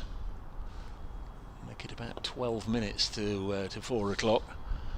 Did have a similar scenario. This is blocked again back to the bowler this time last week, where the square leg umpire, I think it was Ian Blackwell, walked in. It was the slowest walk in from square leg we'd ever seen. It took about 90 seconds just to make sure there weren't any more deliveries available. The 5th ball of the over's been blocked, and at 202 for 6, folks, we are, I think, very close to the end of this match between these two great rivals. Notts haven't won here since 2010. Mark wore century on the last day, getting Notts home in a thrilling run chase. This is blocked. That was a county championship winning year for Notts. They're going to be the only undefeated side left in Division 1. It'll be 14 matches now, a full season effectively, since their last defeat. That was match 6 last year away at Durham. It was their only loss last year. And they will be top of the table with still a couple of results to go. Not entirely sure what on earth Joe Clark is doing here. Is Joe Clark getting loose to have a bowl here? I think he's watched Ben Folkes get himself injured with 1 over earlier this season, so he's pulling out every stretch in the bag to make sure he's loose and ready to go. I think he is going to hand his cap. No, he's going to bowl in his cap. I think Joe Clark is going to bowl. I'm fairly certain he's bowled for Nottinghamshire before, 1 over in somewhat similar circumstance. So we've got Joe Clark bowling with a cap on. Here he comes for a bit of right arm round. Sorry, has been cut away out towards deep cover, and so Jake Leman's going to pick up a single. Well, I don't know if you were here a year ago. The game ended with Ben Brown taking his pads off and bowling. So we'll see your Ben Brown, and we'll raise you a Joe Clark bowling in his cap. I think Joe Clark might win that battle, actually. So we've got, just to repeat, Joe Clark is bowling off about 3 paces with his cap on. Right arm over, full toss, swept away by Felix Organ, and it's going out to deep mid-wicket, and a single has been taken. And Jake Leman now has the luxury of facing this incredible bowling display from Joe Clark. I was going to say, did you just describe it as bowling? Well, I don't know how else to describe it really, Dave. He's going for a bit of leg spin here, perhaps. Here he comes, right on Rad. Oh no, it's bounced 3 times. It's been patted away out towards cover by Jake Leman. And Joe Clark's having a chuckle to himself. No ball given. And so Joe Clark's going to try and run in again. A few of the Nottinghamshire players are finding this rather funny, I think. Well, a leg slip is in, and a slip as well. So here comes Joe Clark, a little bit more lofty this time. Still a half tracker, gets punched out towards deep cover by Jake Leman. And what a way to finish this game. If we ever do get through this over, they won't continue to be smiling if he bowls many more no balls like that, bouncing 3 times before reaching the other end. And and that's it. Hands. There you go. A draw between Hampshire and Nottinghamshire. This county championship Division 1 match ends in a draw. It was top versus bottom, and I think both sides, despite the game being, as we've said, completely decimated by the rain, Nottinghamshire and Hampshire will be shaking hands. Leman finishes his game on 102 not out. It's his first 100 in Hampshire colours and his first 100 in England since 2016 with one at Yorkshire. But that ends the game, and it's been a bit of a to and froing one, but it ends in a draw. Dave Bracegirdle. Thanks, Charlie. Good stuff from Charlie, from Robbie James. Obviously, sincere thanks as ever to Kevin James for being a wonderful host again this week, and thanks to everybody down at Hampshire County Cricket Club. Lovely place to come and visit. Been a challenge this week, nothing anybody can do about it. It's just been so cold, but lovely people down here, always with a nice warming smile for you. But chiefly thanks, as we always say it, thanks to all the listeners and viewers and the correspondents who've made the 4 days just fly by. We always enjoy the little topics that we veer off and chat about, and we enjoy the interactions, whether it's Gozo, cutlery draws, postal orders, Steve O'Shaughnessy, quick hundreds or whatever it may be. That's the end of this block of matches. Hampshire can turn their attention to the white ball. The Blast, very, very strong record in that competition. Nottinghamshire failed to get out of the group the last couple of years, but can reflect on remaining undefeated, the only undefeated side in Division 1 of the county championship. They've won 2, they've drawn 4 of the first block of 6. A nice ovation for Jake Leman, by the way, at the far end of the ground. Don't want to talk over that and sort of spoil the moment. Terrific stuff from Jake, very impressed by him. Fabulous player, and Darren, his dad, will be delighted when he's seen the scorecard. If you're not watching now, Darren, great win for Northants earlier in the day, and there'll be a lot of pride in what Jake's done here. He finished 102 not out. Felix Organ 24 not out for Nottinghamshire. Good return to the wicket-taking column for Fergus O'Neill in this match. He got 8 wickets. Liam Patterson-White goes off with everybody's blessing to play for England Lions. Josh Tong, don't know when we'll see him again. He's off to enjoy his international summer, and I'm sure he'll have a successful international summer with England. I'll be back on Friday, double-header from Trent Bridge, BBC Radio Nottingham, bringing you Blaze Women against Yorkshire Women, and then from 6:30 the Outlaws facing Yorkshire. Very much look forward to that. Kevin and the team will be off to Cider Country to see the start of the Blast there. And that's it from the team here. Again, sincere thanks whether you've just popped in or out for a couple of minutes over the weekend or today, or you've been with us for a longer chunk of time. That's why we do it. Really appreciate it. Enjoy your cricket in 2026, folks. We'll speak again soon.